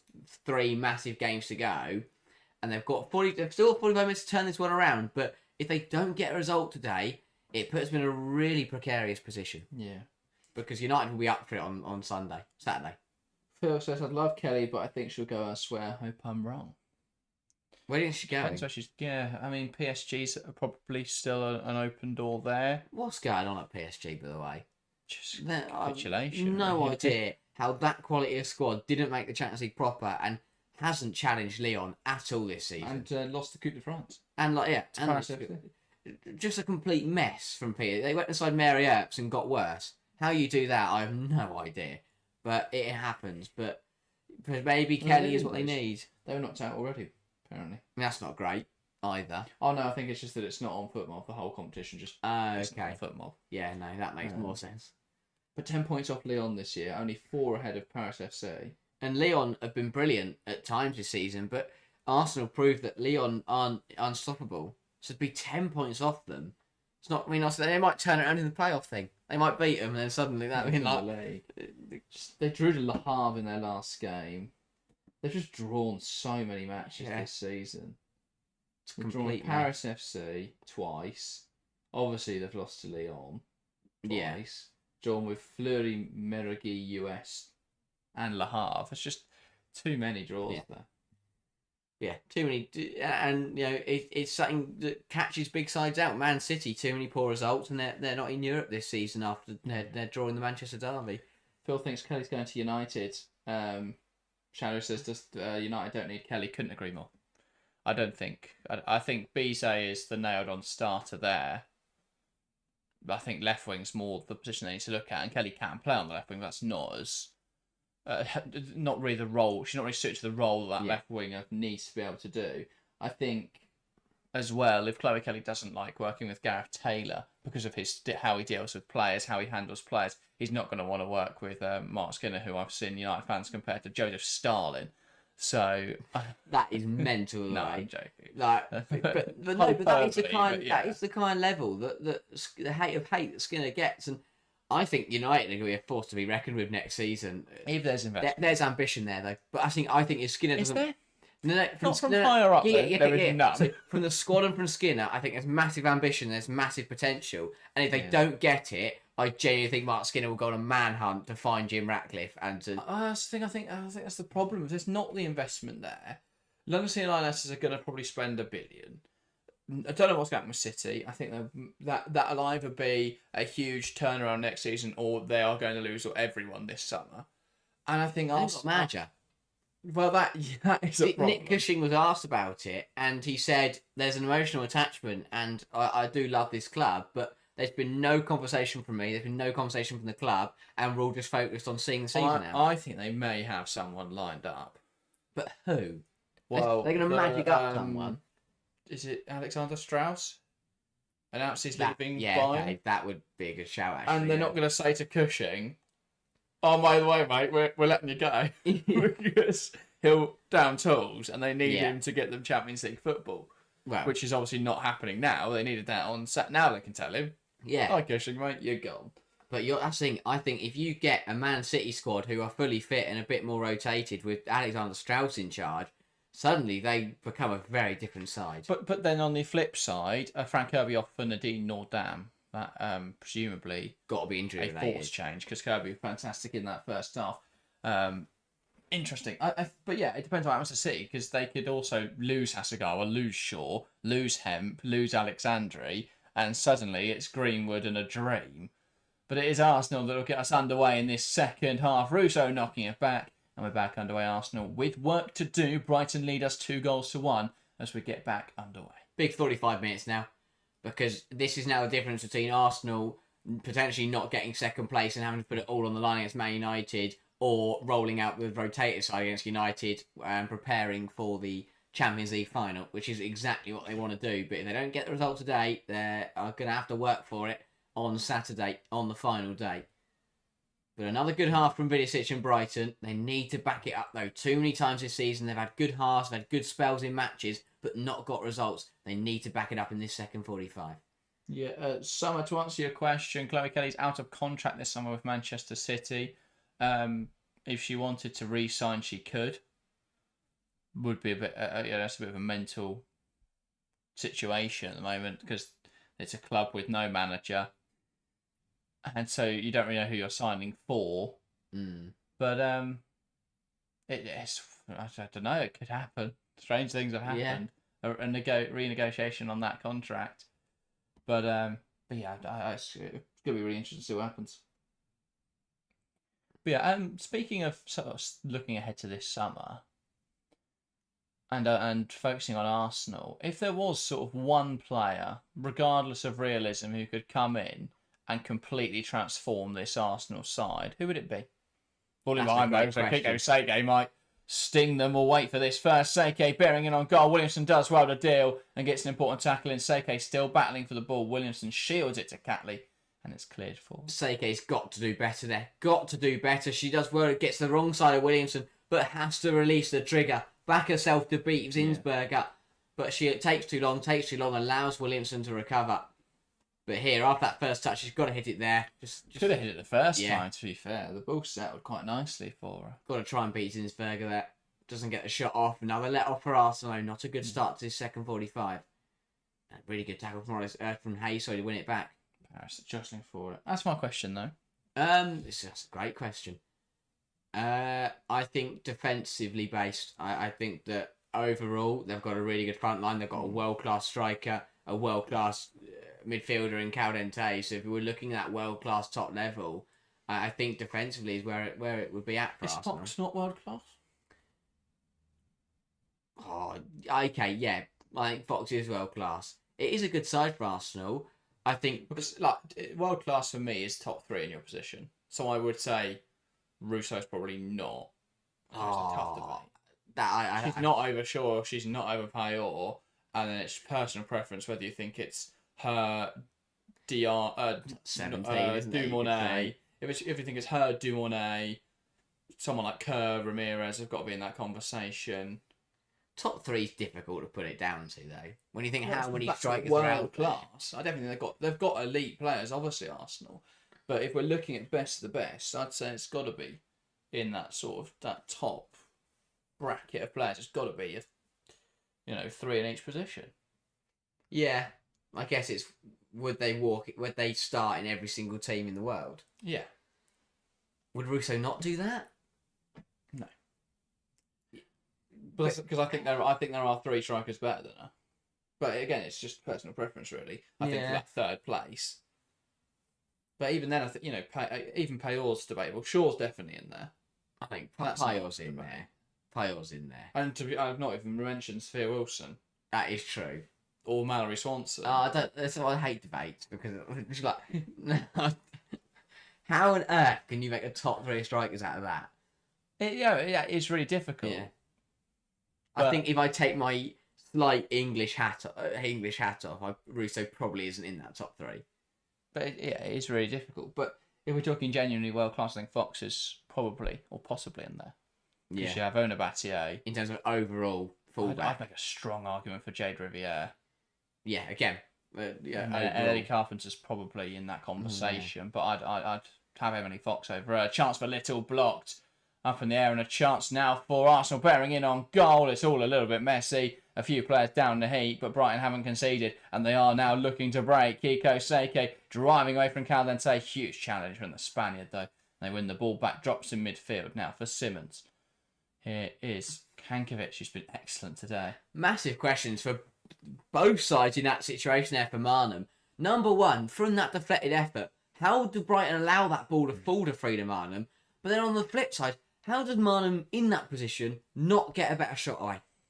Really poor from both sides, and Arsenal should have punished. But Phil mentioning as well, Barbara Banda. Oh, yeah. And obviously Rachel Kundananji. I just forget the NWSL exists sometimes. Yeah. It's easy to have quite a Eurocentric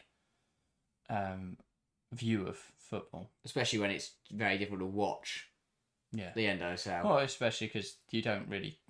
you don't watch it. You don't really consider it when you don't think about those competitions all the time. If I was up at 2 a.m. every weekend watching NWSL action, my life probably wouldn't function brilliantly. I'll be fine. Okay. Why don't you start watching that NWSL then? Just me on live streams at 3 a.m. Half asleep. Mead. Caldente back to Mead. Here's Fox. Mead again. Now Mariona Caldente. Marlon tries to play around the corner and it's one back in there. And now Brighton looking to break again. Seke.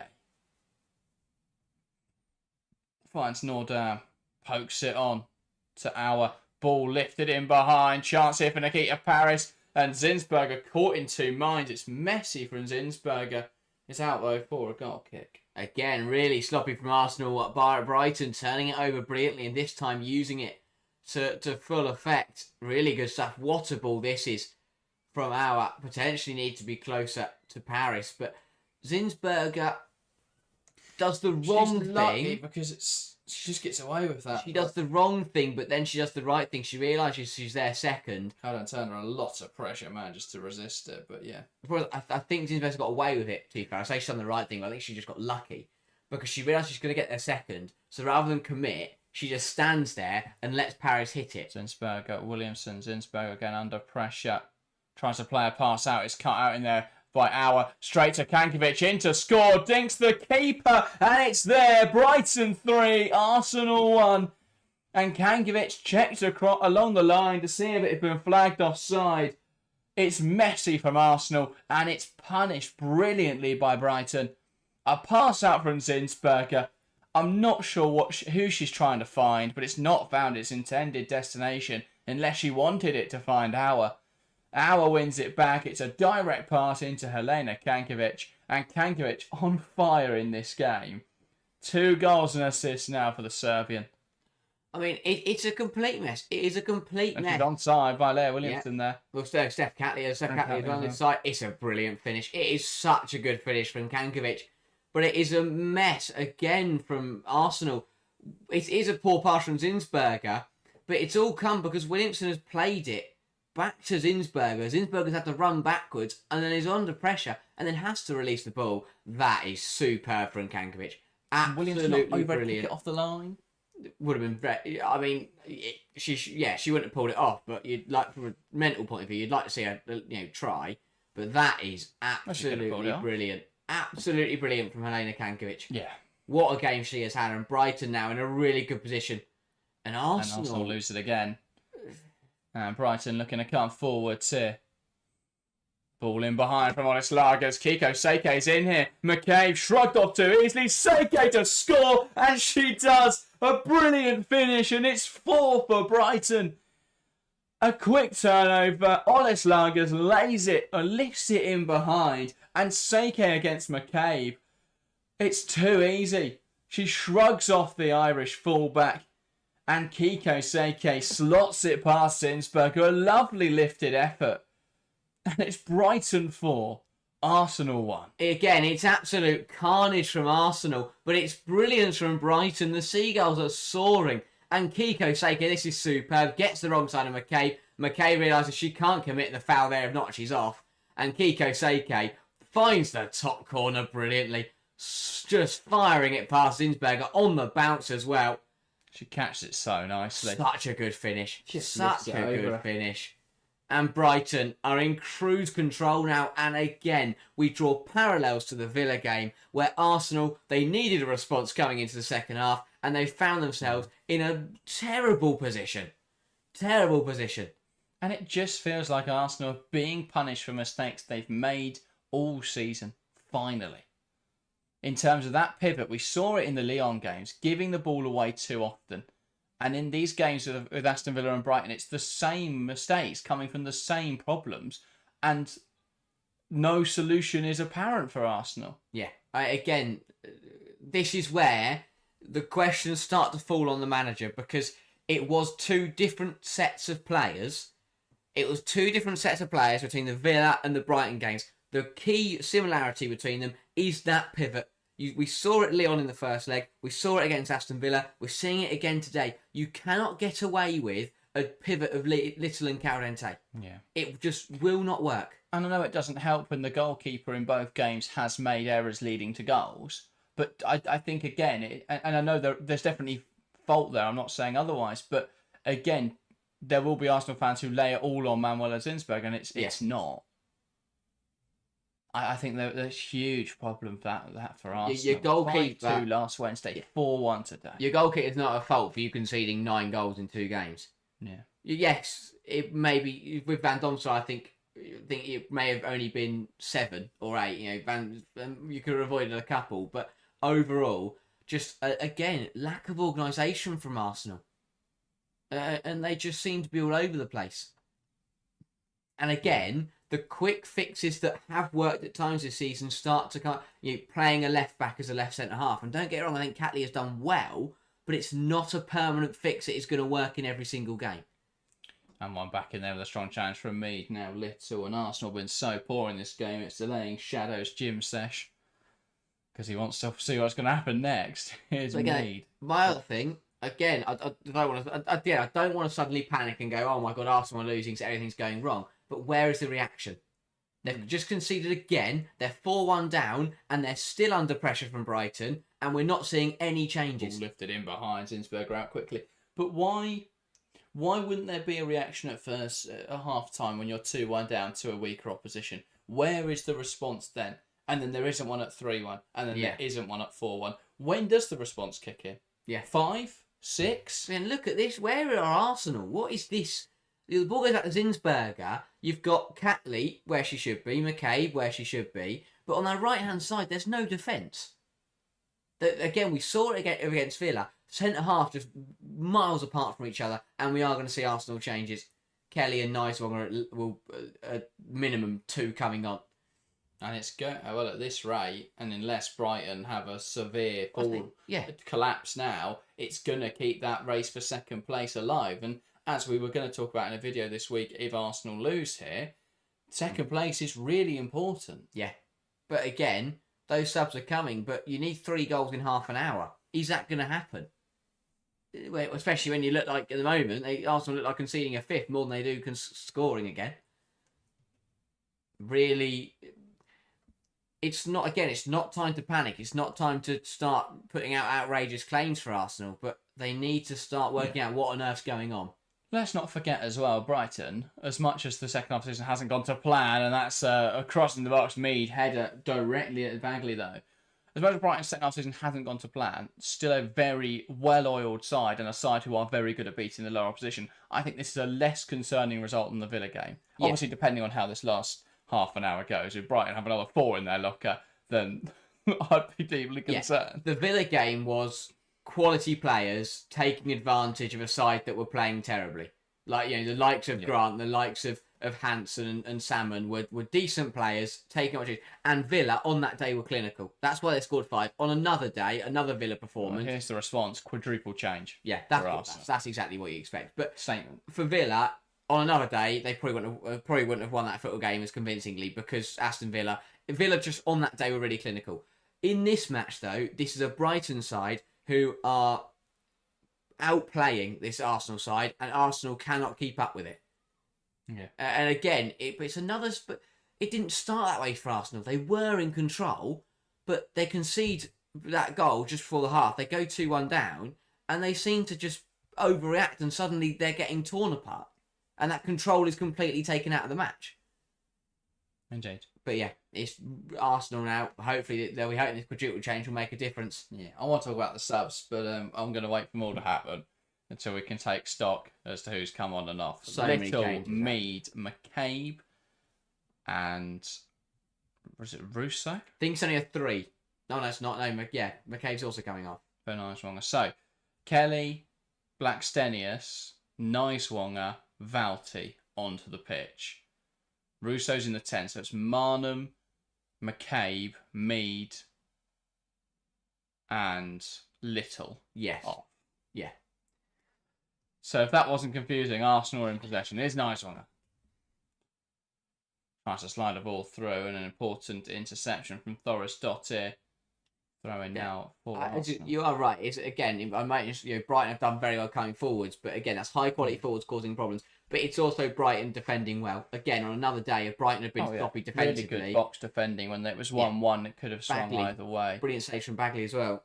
I spoke earlier about how Sagers hasn't really used her January signings. Jenna Nicewong, another one. Yeah.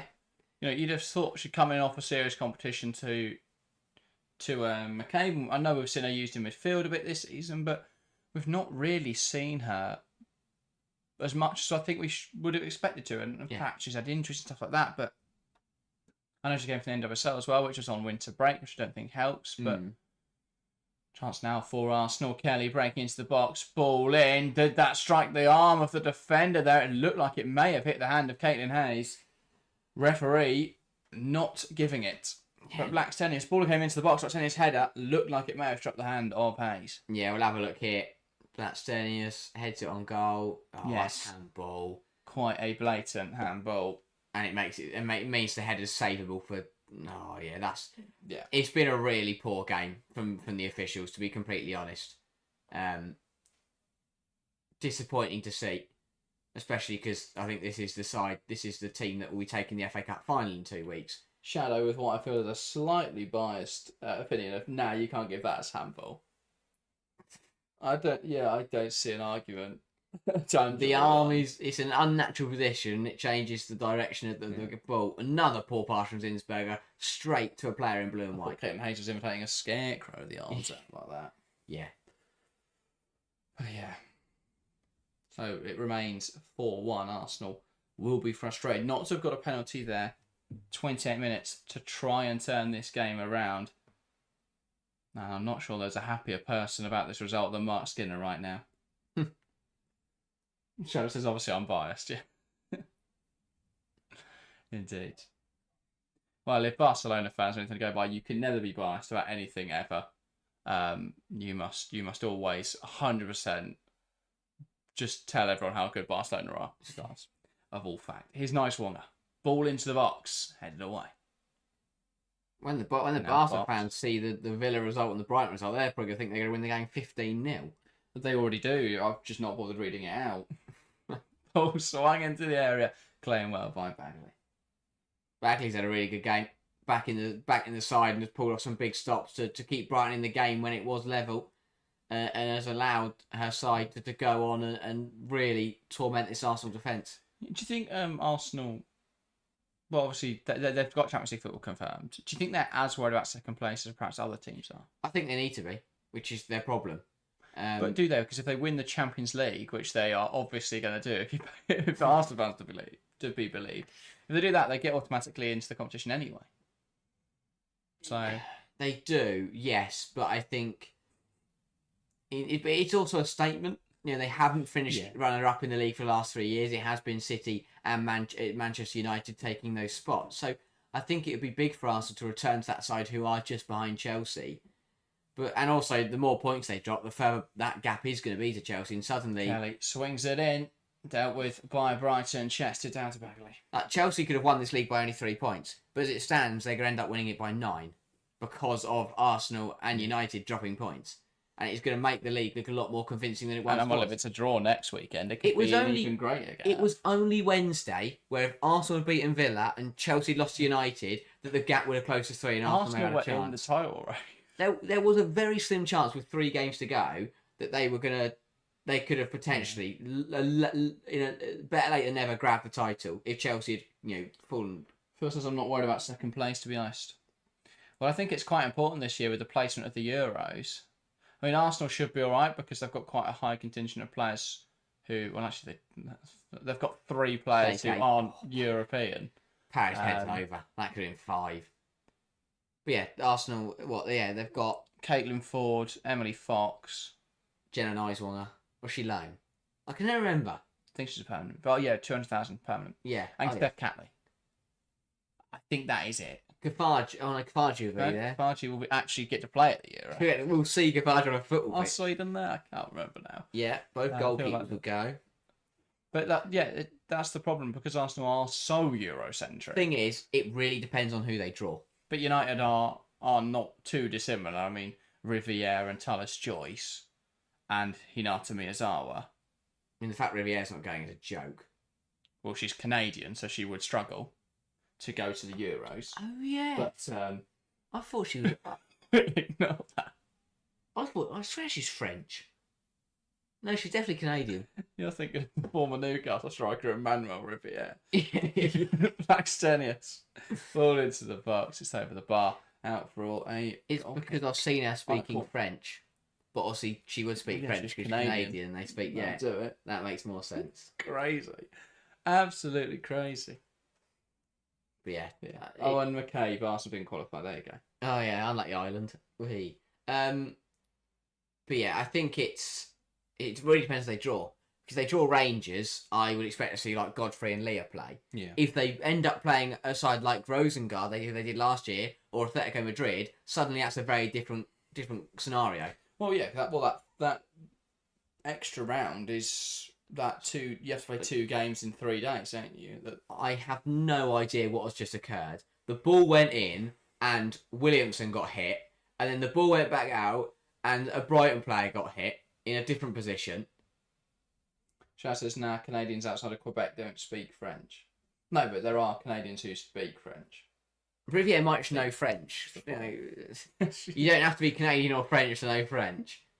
It's not they are the rules now. Williamson ran into the elbow. Yeah, that was the way round it was, really. She didn't get struck by the arm, she ran into the arm. It's not a penalty. It's that Sky slow-mo, I think, was trying to prove. Well, Arsenal needs... But she's a lioness, so penalty. Yes. Nice one. Change the pass to Caldente. Now back to Mariona Caldente. Ball down the line. Lucky, I do agree with you. Arsenal in trouble. This can't be their form heading into the final. No. If the odds aren't against you already, how about going to Barcelona off the back of a 5-2 loss, a 4-1 loss, and whatever happens in the Man United game? I can't predict that United game. They might have a right back, which is problem number one. Because Riviere came off injured and Mannion decided to get sent off in the biggest game of United. I hope Riviere is fit to play the Arsenal game, but suddenly cannot then play the FA Cup final. Yes. Riviere had a brilliant season. Such an incredible player. Bagley again, by the way, getting on the end of that cross, beating Russo to it. Whatever happens, I'm hoping for a few United red cards next Saturday. That seems to be really, because neither side want to go full throttle into that game. Yeah. So I have no idea who's going to win. But both sides want to finish second. Yeah. It's also 2 sides that we haven't seen rotate this season either. So what are they going to do? Well, United have obviously got the FA Cup final and the World Super Sevens. Oh, they won't rest up that. Well, there is £1 million, and that might be all the money they get this summer to spend on transfers. So that might be really important. Only game Jim Ratcliffe cares about their season is a 7-a-side match. Yeah. Well, £1 million, it might then get them £1 million. That's a lot of money for a 7-a-side football match. Not really.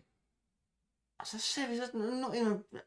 No, but the men's game, that would be... Imagine if the men's team played a 7-a-side. It would be 700 million would be the prize pot. The Baller League, though, isn't $1 million. Well, it might be. No, because they're not professionals. They're just blokes who are throwing up fancy a kick around. Yeah, and people who used to play 10 years ago. You can't tell me Ella Toon is to be playing in that 7-a-side tournament. Apparently. There's no way. Because they haven't even got enough teams yet. Because that, for me, would lose all her integrity and, like, just... You're a professional footballer. I quite like it. I would not... If you got to... playing football. I would think the club were joking if I was a professional footballer and they went, right, you need to go play in that World 7-a-side tournament in a couple of weeks. I think that's better than not becoming an Instagram model. Oh, yeah. Because you're still involved with football. It's relevant to your job. Rather than just celebrating your team winning the league title. There's certain unnamed Juventus players. I'm surprised they're not playing in that. Juventus? Yeah. Yeah. Bit of publicity. I'm just glad at the moment Chelsea aren't yet. Yeah. And Arsenal coming forwards here. Rousseau beats 2, tries to put the ball into the box. But it will be interesting to see a player that will be like the best players or the few academy players. Really clumsy that from Williamson. Yeah. And again, I understand the frustration, but again, read the game. The referee has given all of those, they're weak, they're soft and they're weak. But if the ref's given them all game, you have to be smart about it. You have to understand, right, the referee's going to give fouls like that. So, I have to be more careful than I do with other referees. But yeah, much better from Brighton defensively today. I think Hayes has been superb. But overall, just been, especially second half, just been a lot more sure about themselves, if anything. Ball out to his left-hand side. Ford bursting forwards. 20 minutes to go. It's cut back to Kelly, and that effort's blocked. Valti will look to try and keep the ball moving. Kankovic wins it back and clears it into Leovalti. And Caitlin Hayes puts out for a corner. I think she'll be frustrated. That was a corner, not a throw. Yep. Mix up there between Bagley and Hayes, but Hayes does the right thing and just decides, right, I'm going to take control of the situation and get it clear. It's the type of thing that could have gone very wrong for Brighton, but well dealt with by Hayes. And now Arsenal with a corner to try and get one back. They need 3 at the minimum. Arsenal, by the way, conceded 14, was it? No. My maths is wrong. 11. That's also wrong. Hang on, let me work out what my stat is first. Okay, here's I'll Kelly on the corner. It's a good ball in. Not cleared well by Brighton. Williamson with a flick at it. Here's Vouty. He's still working out your stat. I've got it. Okay. Arsenal conceded 14 goals in 19 WSL matches. Yes. They have then conceded 9 in their last 2. That's absurd. That is absolutely absurd. If they ship 5 against United, they'd have conceded the same amount in the last 3 as they had in the first 19. Ridiculous. Just the standard has dropped significantly. Does it get the feeling that once they won that Champions League semi-final, their season was done? They've succeeded. They're top 3 and they're Champions League finalists, and that is fine. That's what I don't feel the mentality is there, Arsenal. If we want to win every game, it's... Yeah, I don't really know what's happened. It feels like they've got to a point where they've gone top 3 and a final is a really good season, and that will do. And I think from a fan's point of view, and yes, we've said that, it's fine for us to sit here and go, that's a good season. But as players, as a football club, you have to go, that is a good season, but we keep pushing. We keep going for more. Yeah, it is. In a season where you sack your manager to get to a European final and to finish in the top 3 of the league is a really good season. But I think with how early it happened, like people are saying, done a great job since she came in. She came in Matchweek 3 or 4, wasn't it? Yeah, about took charge of Man City, Everton, and was there another game in there? What more could they have done? Been in there? Won a cup. Been somewhat competitive in either of the cup competitions. Well, they got semi-finalists. Got closer to Chelsea. Semi-finalists in the League Cup final. They were going to penalties until Mary Fowler put it top corner in the last minute. Well, don't let that happen. Well, yeah, that is a good point. FA Cup, what in the FA Cup? Did they lose to the FA Cup? Liverpool in the quarter-final. Yeah, that was poor. I agree with that. That's what I mean. I don't think it's been a bad season. It's been a really good building season, but I think there's been too many that they weren't competitive for any trophy unless they win the Champions League, in which case it's an A star, and it's their best campaign ever since. Yeah, but I think you've got to realise how much weight the Champions League final has. Obviously, no. I think it's an amazing. What's the word? Achievement. I think it's brilliant. I think they've done really well in that competition, but I think to not win anything this year and to not be competitive for the title down towards the wire, I think will be a disappointing season. I think it depends. If Chelsea win the FA Cup, which means no other side in the league bar Chelsea in England would have won a trophy, I think it changes. I think I agree. If Chelsea won the league and City had won the League Cup and United win the FA Cup, then suddenly Arsenal are the only ones missing out. Like City were last season when Arsenal won the. That's the problem, because inherently it's then a comparison of Arsenal with City and United rather than a comparison with Chelsea. Well, yeah, because they're not at Chelsea's level yet. We know. But that. I think that's the level they obviously want to be at. But again, I don't think you could expect them. I don't think going into this season we thought they were going to be there, or did we? I was going to say many pundits predicted Arsenal and Man City doing the league. Oh yeah, but some of the pundits. Idiots, and they're all Arsenal. No, I know. All the pundits are ex-Arsenal, by the way. But Karen Kearney, who didn't play for Arsenal. Did Farrell Williams play for Arsenal? I don't think so. She was Liverpool and Chelsea, wasn't she? I really cannot remember. I can't remember. But the majority of them are Arsenal. 15 minutes to play. Arsenal, they've got the ball, but they're not shooting and they're not causing Brighton problems. So Brighton are pretty content. Looking to get a shot away. Back now to Ford.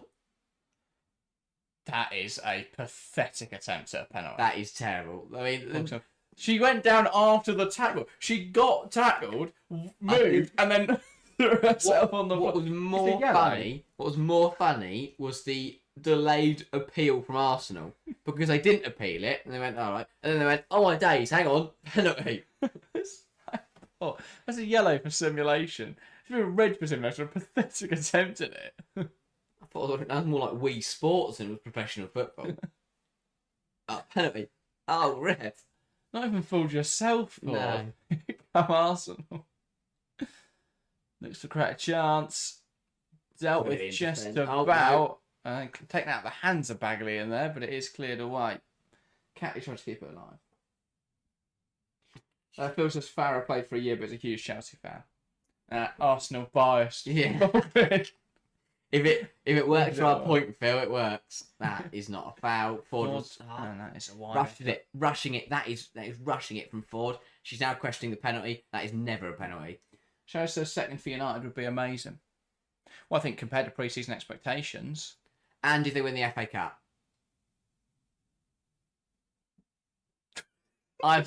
Sorry. We had to.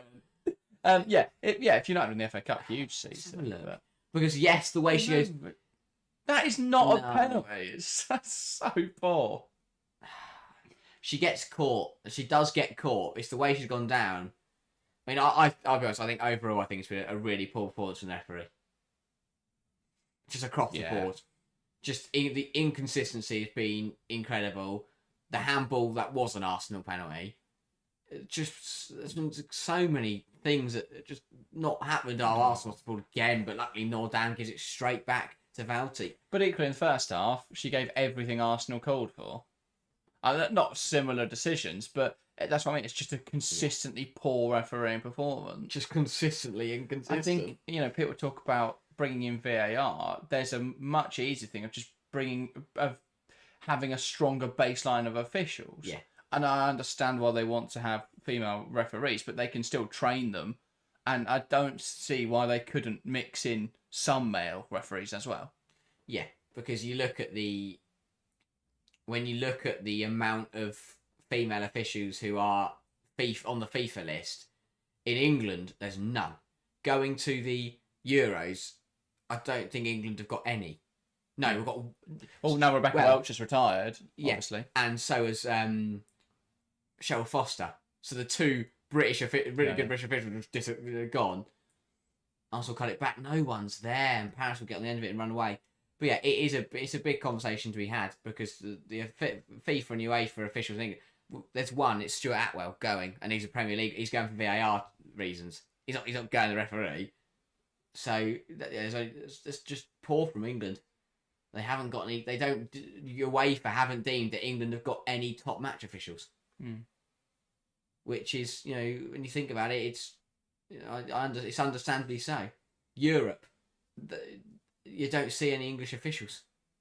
Chance now for Seike. That's a touch and drags it wide. Well, very fine margins. Seike could have had a second and Brighton could have had a fifth. Really good football, great cutback. And Seike does well. She's aiming for the right place to put it into the far corner. Narrowly wide. And Arsenal can only watch on as that ball trickled past the post. Disappointing evening for Arsenal. Another really poor performance. And I think that will be Kiko Seike's last contribution of the game. Oh no, they're all coming over because good it's an performance issue though. Hayes. From regardless of that, Seike original performance. Yes. It's a nosebleed is the issue for Hayes. Quite literally, it's been blood, sweat and tears for Brighton. And Hayes, really good performance from her. I think probably one of her best this season since she joined from Celtic. Yeah, I thought first half there was that moment where it was 1-1 until that Brighton second goal. I thought Arsenal were going to get a goal eventually, but there was that second goal just seemed to take the wind out of Arsenal's sails and put the belief back into Brighton. And whatever Vidicic said at half time and whatever Slager said at half time has worked wonders for Brighton. Well, and they've gone on to get another two. Is that at half time, it very much feels that the mentality and the message for Arsenal was, yes, we're losing, but we played well, so it'll be okay. It will even itself out eventually. And then it didn't. And they've kind of just gone, oh, well, what do we do now? Because they haven't got an answer. They haven't got an option. They thought that they'd come out in the second half, dominate like they did in the first half, get on the ball and have some chances, and the game would eventually fall in their favour. But not happen like that at all. It's one of the things with having a young coach. They often lack pragmatism. I think we've seen that from Arsenal this season. There's a rigidity to decisions. There's a rigidity to the structure, I think. But that comes with time, and once Slagers has experience and has, I think this summer, having a full summer to work with the team. Yeah. Obviously, they've got the Euros, which complicates matters slightly, but the pre-season schedule should be okay. I do think the Champions League and WSL dates are a little bit weird, considering the Euros. I also think the Euros dates are a little bit weird, to be fair. Yeah, could be earlier, couldn't it? But again, even 2 weeks earlier. Again, you've got the Nations League and all sorts going on. But that's the problem. Oh yeah, that's stupid. Honestly, the 24-25 calendar from FIFA and UEFA has been not FIFA. They've had nothing to do with it. FIFA. But it has been a shambles, and so not just UEFA. That was the FA as well. Yeah. Between the FA and all, it's been a mess. But even with the Nations League, you just count those your international friendlies and put in the Euros, straight after. Really, instead we've got to play international friendlies, and then it's 3 weeks off, and then it's the Euros. That's not really adequate rest for the players. Yeah, we had the massive problem with when the first game's back after the winter break, where half the FA Cup ties got called off, and the FA didn't know what to do, which is mental because if you have FA Cup ties in winter on pitches that don't have undersoil heating or good drainage, you should have a contingency plan. You should know where you're going to put the games that doesn't impact the schedule as a whole. Instead, we saw rearranged fixtures left, right and centre and sides playing games in some weird places. Actually, it says, imagine if Shakira Martinez wins top scorer, that would be insane. 10 goals in 11 games. Say Russo's level. Rate of scoring. I think, though, I've seen lots of people saying that she should be joining a top side next season. Absolutely not. Brilliant form, but 4 of those goals came against Crystal Palace. They did. Not to discredit what she's done, but I think she needs time in the WSL. But if she keeps this up next season, absolutely get her in a top club. I think what the message there needs to be, it really depends on West Ham are. I agree. I think if West Ham are going to be lounging around at the bottom again, then I do think she needs a step up. Not a top club, but a step up potentially. But no one there can afford her. Yeah, that is true. But for me, West Ham look like they're going to be a mid-table club next season. Or they're going to get relegated. But we all thought at the start of this season and look where they are now. Williamson, poor pass. Seiko. Looking to find Nikita Parrish with the ball threaded through. Williamson with a strong tackle. And then Fox loses out. Here's Paris. Wants to take on Vouty. That looked a foul to me. Not given. And now Arsenal will break. And that one is a foul that has been given. It's a shambles. It was not. Because the thing is, the officiating hasn't massively impacted the result of the game. But I think that is fortunate from the referee. Because, that is a stonewall free kick. I don't understand how it isn't. It's an outstretched leg from Vouty that Paris trips over.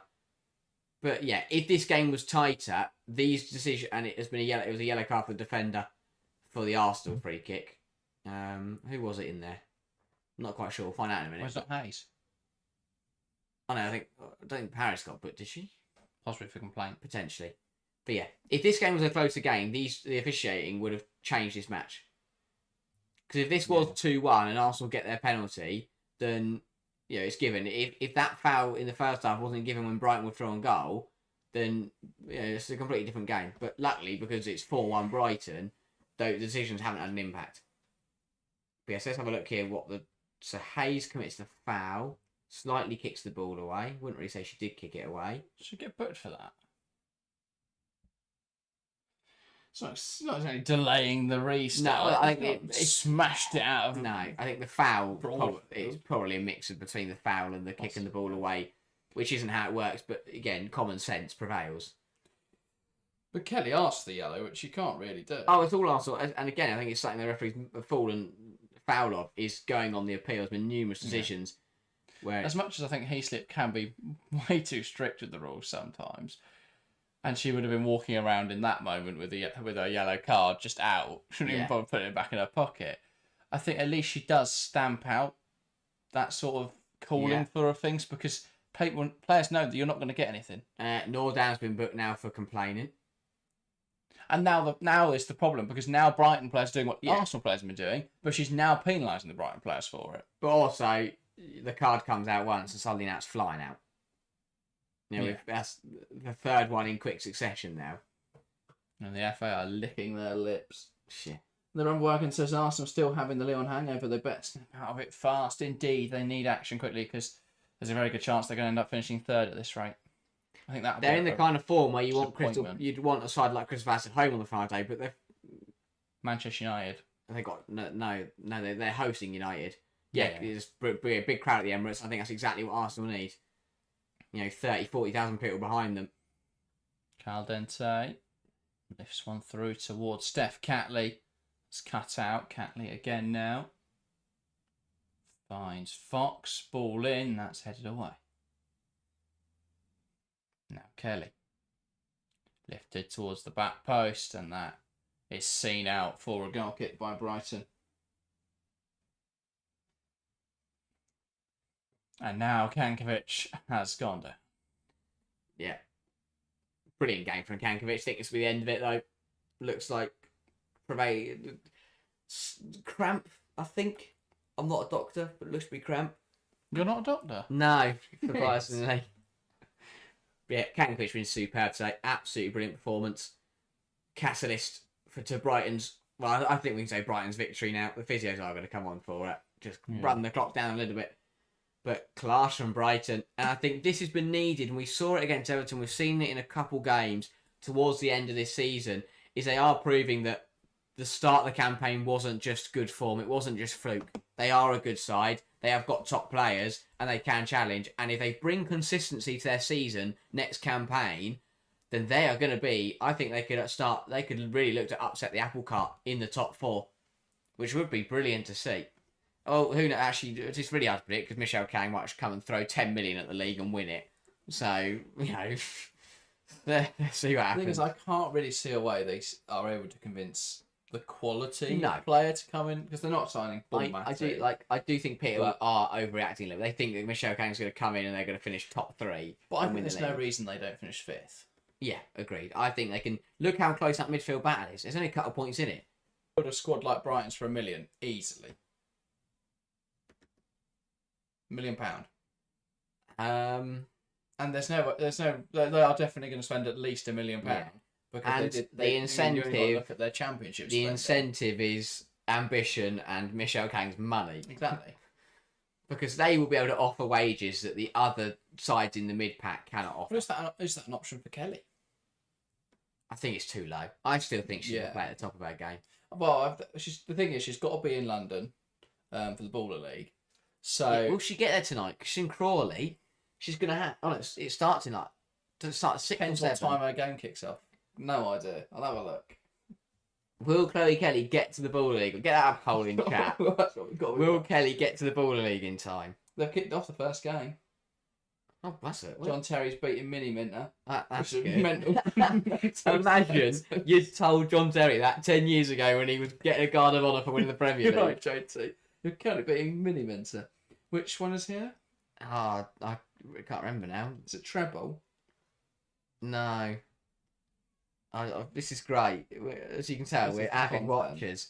Well, she does it with Ian Wright, doesn't she? Good Google it. Is it called Ian Wright's Army? And they just every chant of Ian Wright. Last change for Arsenal is Victoria Palova coming onto the field to replace Wembley Caitlin Ford. Wembley Rangers. They're on last game, so she should make it 10 o'clock. Oh yeah, she'll get back. She's got time. She's going to run 7 additional minutes. That won't help Chloe Kelly to get to the Baller League on time. I reckon she'll be all right. But yeah, I can't wait for all that. I don't know if it will. I don't know if it's the same, but there will be that section of us having kick off. Oh, we lost 4-1 today, and our right winger's too busy at the Baller League. It would annoy me if Lauren James at the Baller League. Full stop. That would annoy me. But what again though? I know. What's she gonna do? What else is she meant to do? Sit in her living room and be annoyed, cry until the next both game? sides of the argument. I think rationally they can do what they want. Equally, it will annoy me if I see her there at the Baller League. Yeah. Like he says, will you guys do end of season rankings and team of the season? Yes. So next week, our content plan is Monday we'll do our usual review, and then Tuesday, Wednesday we'll have stuff out about the end of the season. We'll be breaking down every team's season after the Champions League final, so look out for that. We'll be sort of rating the season. We could. I don't know if we'll do a season rating or not. I don't know. We'll work it out. Anyway, yeah, definitely have a team of the season out next week. Team seems to be difficult. I've got an 11 at the moment. Have you? I've got one player. I wasn't happy about it. You're not happy about it. You choose it. Just change it. No, I mean, like, it feels like there should be more players from the top team. Right. But I think Chelsea is the sum of its parts, not individuals this season. Yes. And in a season where Guro's missed loads, but also Lauren James missed loads, Carnridge was really good in the first few months of the season, then has completely dropped off. We're not allowed. I hate when the team of the weeks and I'm watching like a 2-3. Oh yeah, 100%. Yeah, you have to do proper formations. Caldente, chance now is a good effort. And that is a consolation at this stage, but it is another goal for Caldente's tally. Brighton 4, Arsenal 2. What a match. Yeah, indeed.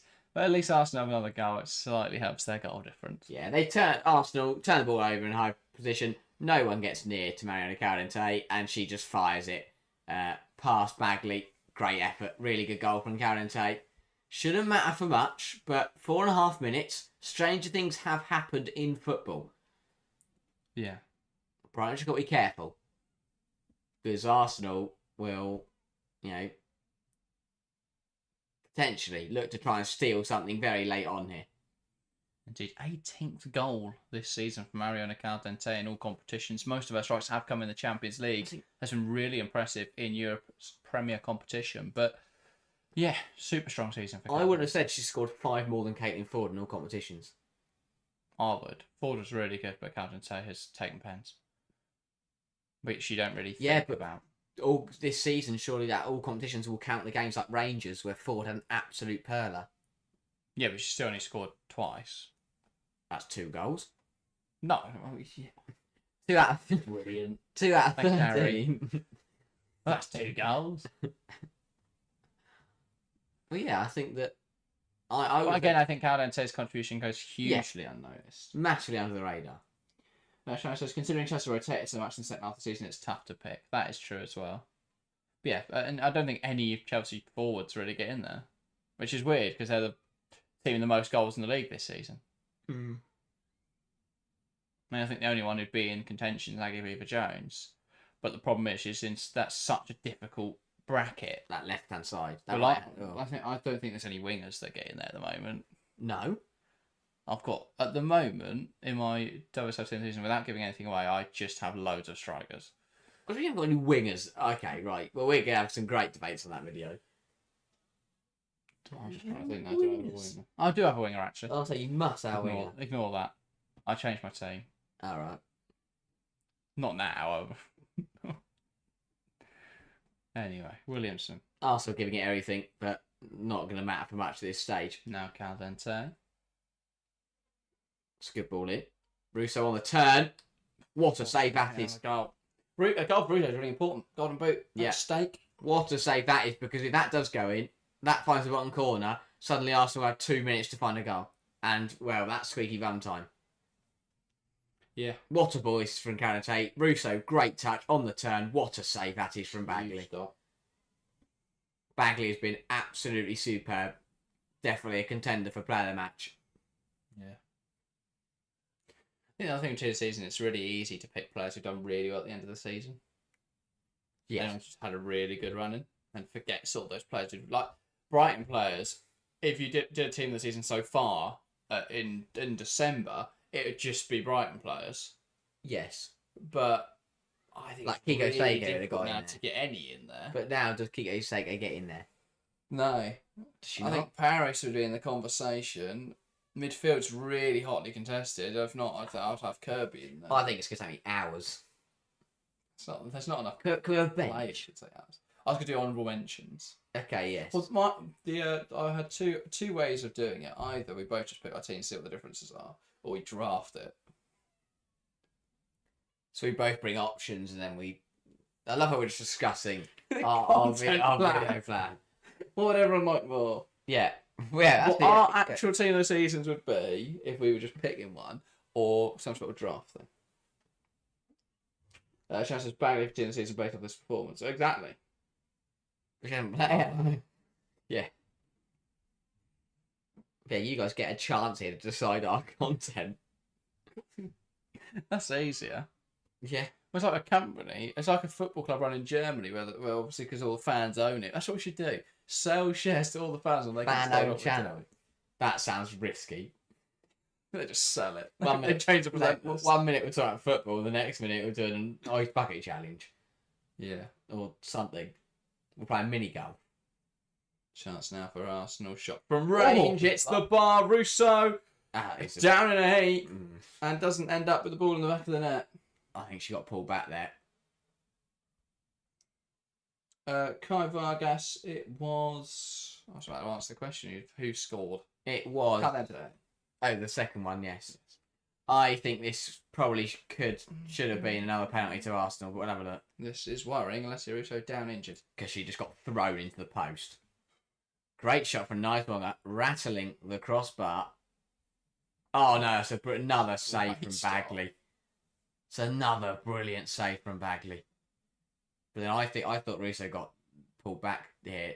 She goes, oh no, she doesn't. No. She was grabbed, then she just jumps for it and throws herself into the post. Basis, just bring what you both think separately, then discuss the differences. Okay, we'll do that, Bailey. Look out for that next week. Bailey's decided. If anyone's got any problems with that, yeah, if you hate every comment, negative comment on the video, we're just going to direct it to Bailey. What a save. Just brilliant from Bagley. Like, what you get given an opportunity because the starting goalkeeper pulls out of the warm-up and then you pull off an absolute blinder like she has today. Arsenal got a drop ball with we'd played over the 97. Just wants to know if we've got mini golf in Britain. Yeah, we do. Oh, I've got loads of it. Typical mini golf, crazy golf. Yeah, crazy. Yeah, loads of options. Adventure golf. Filigrees with Bailey say that's 2 people now for people. Okay. The comments have a problem with. Arsenal messing around with it. They need a goal. They need 2 goals. They might have to concede another one. Box. Not quite sure why we're still playing. Bouncy. Plays it forward. Kelly. Ball into the box. Goes over everyone. Surely that's it. And that runs out of play.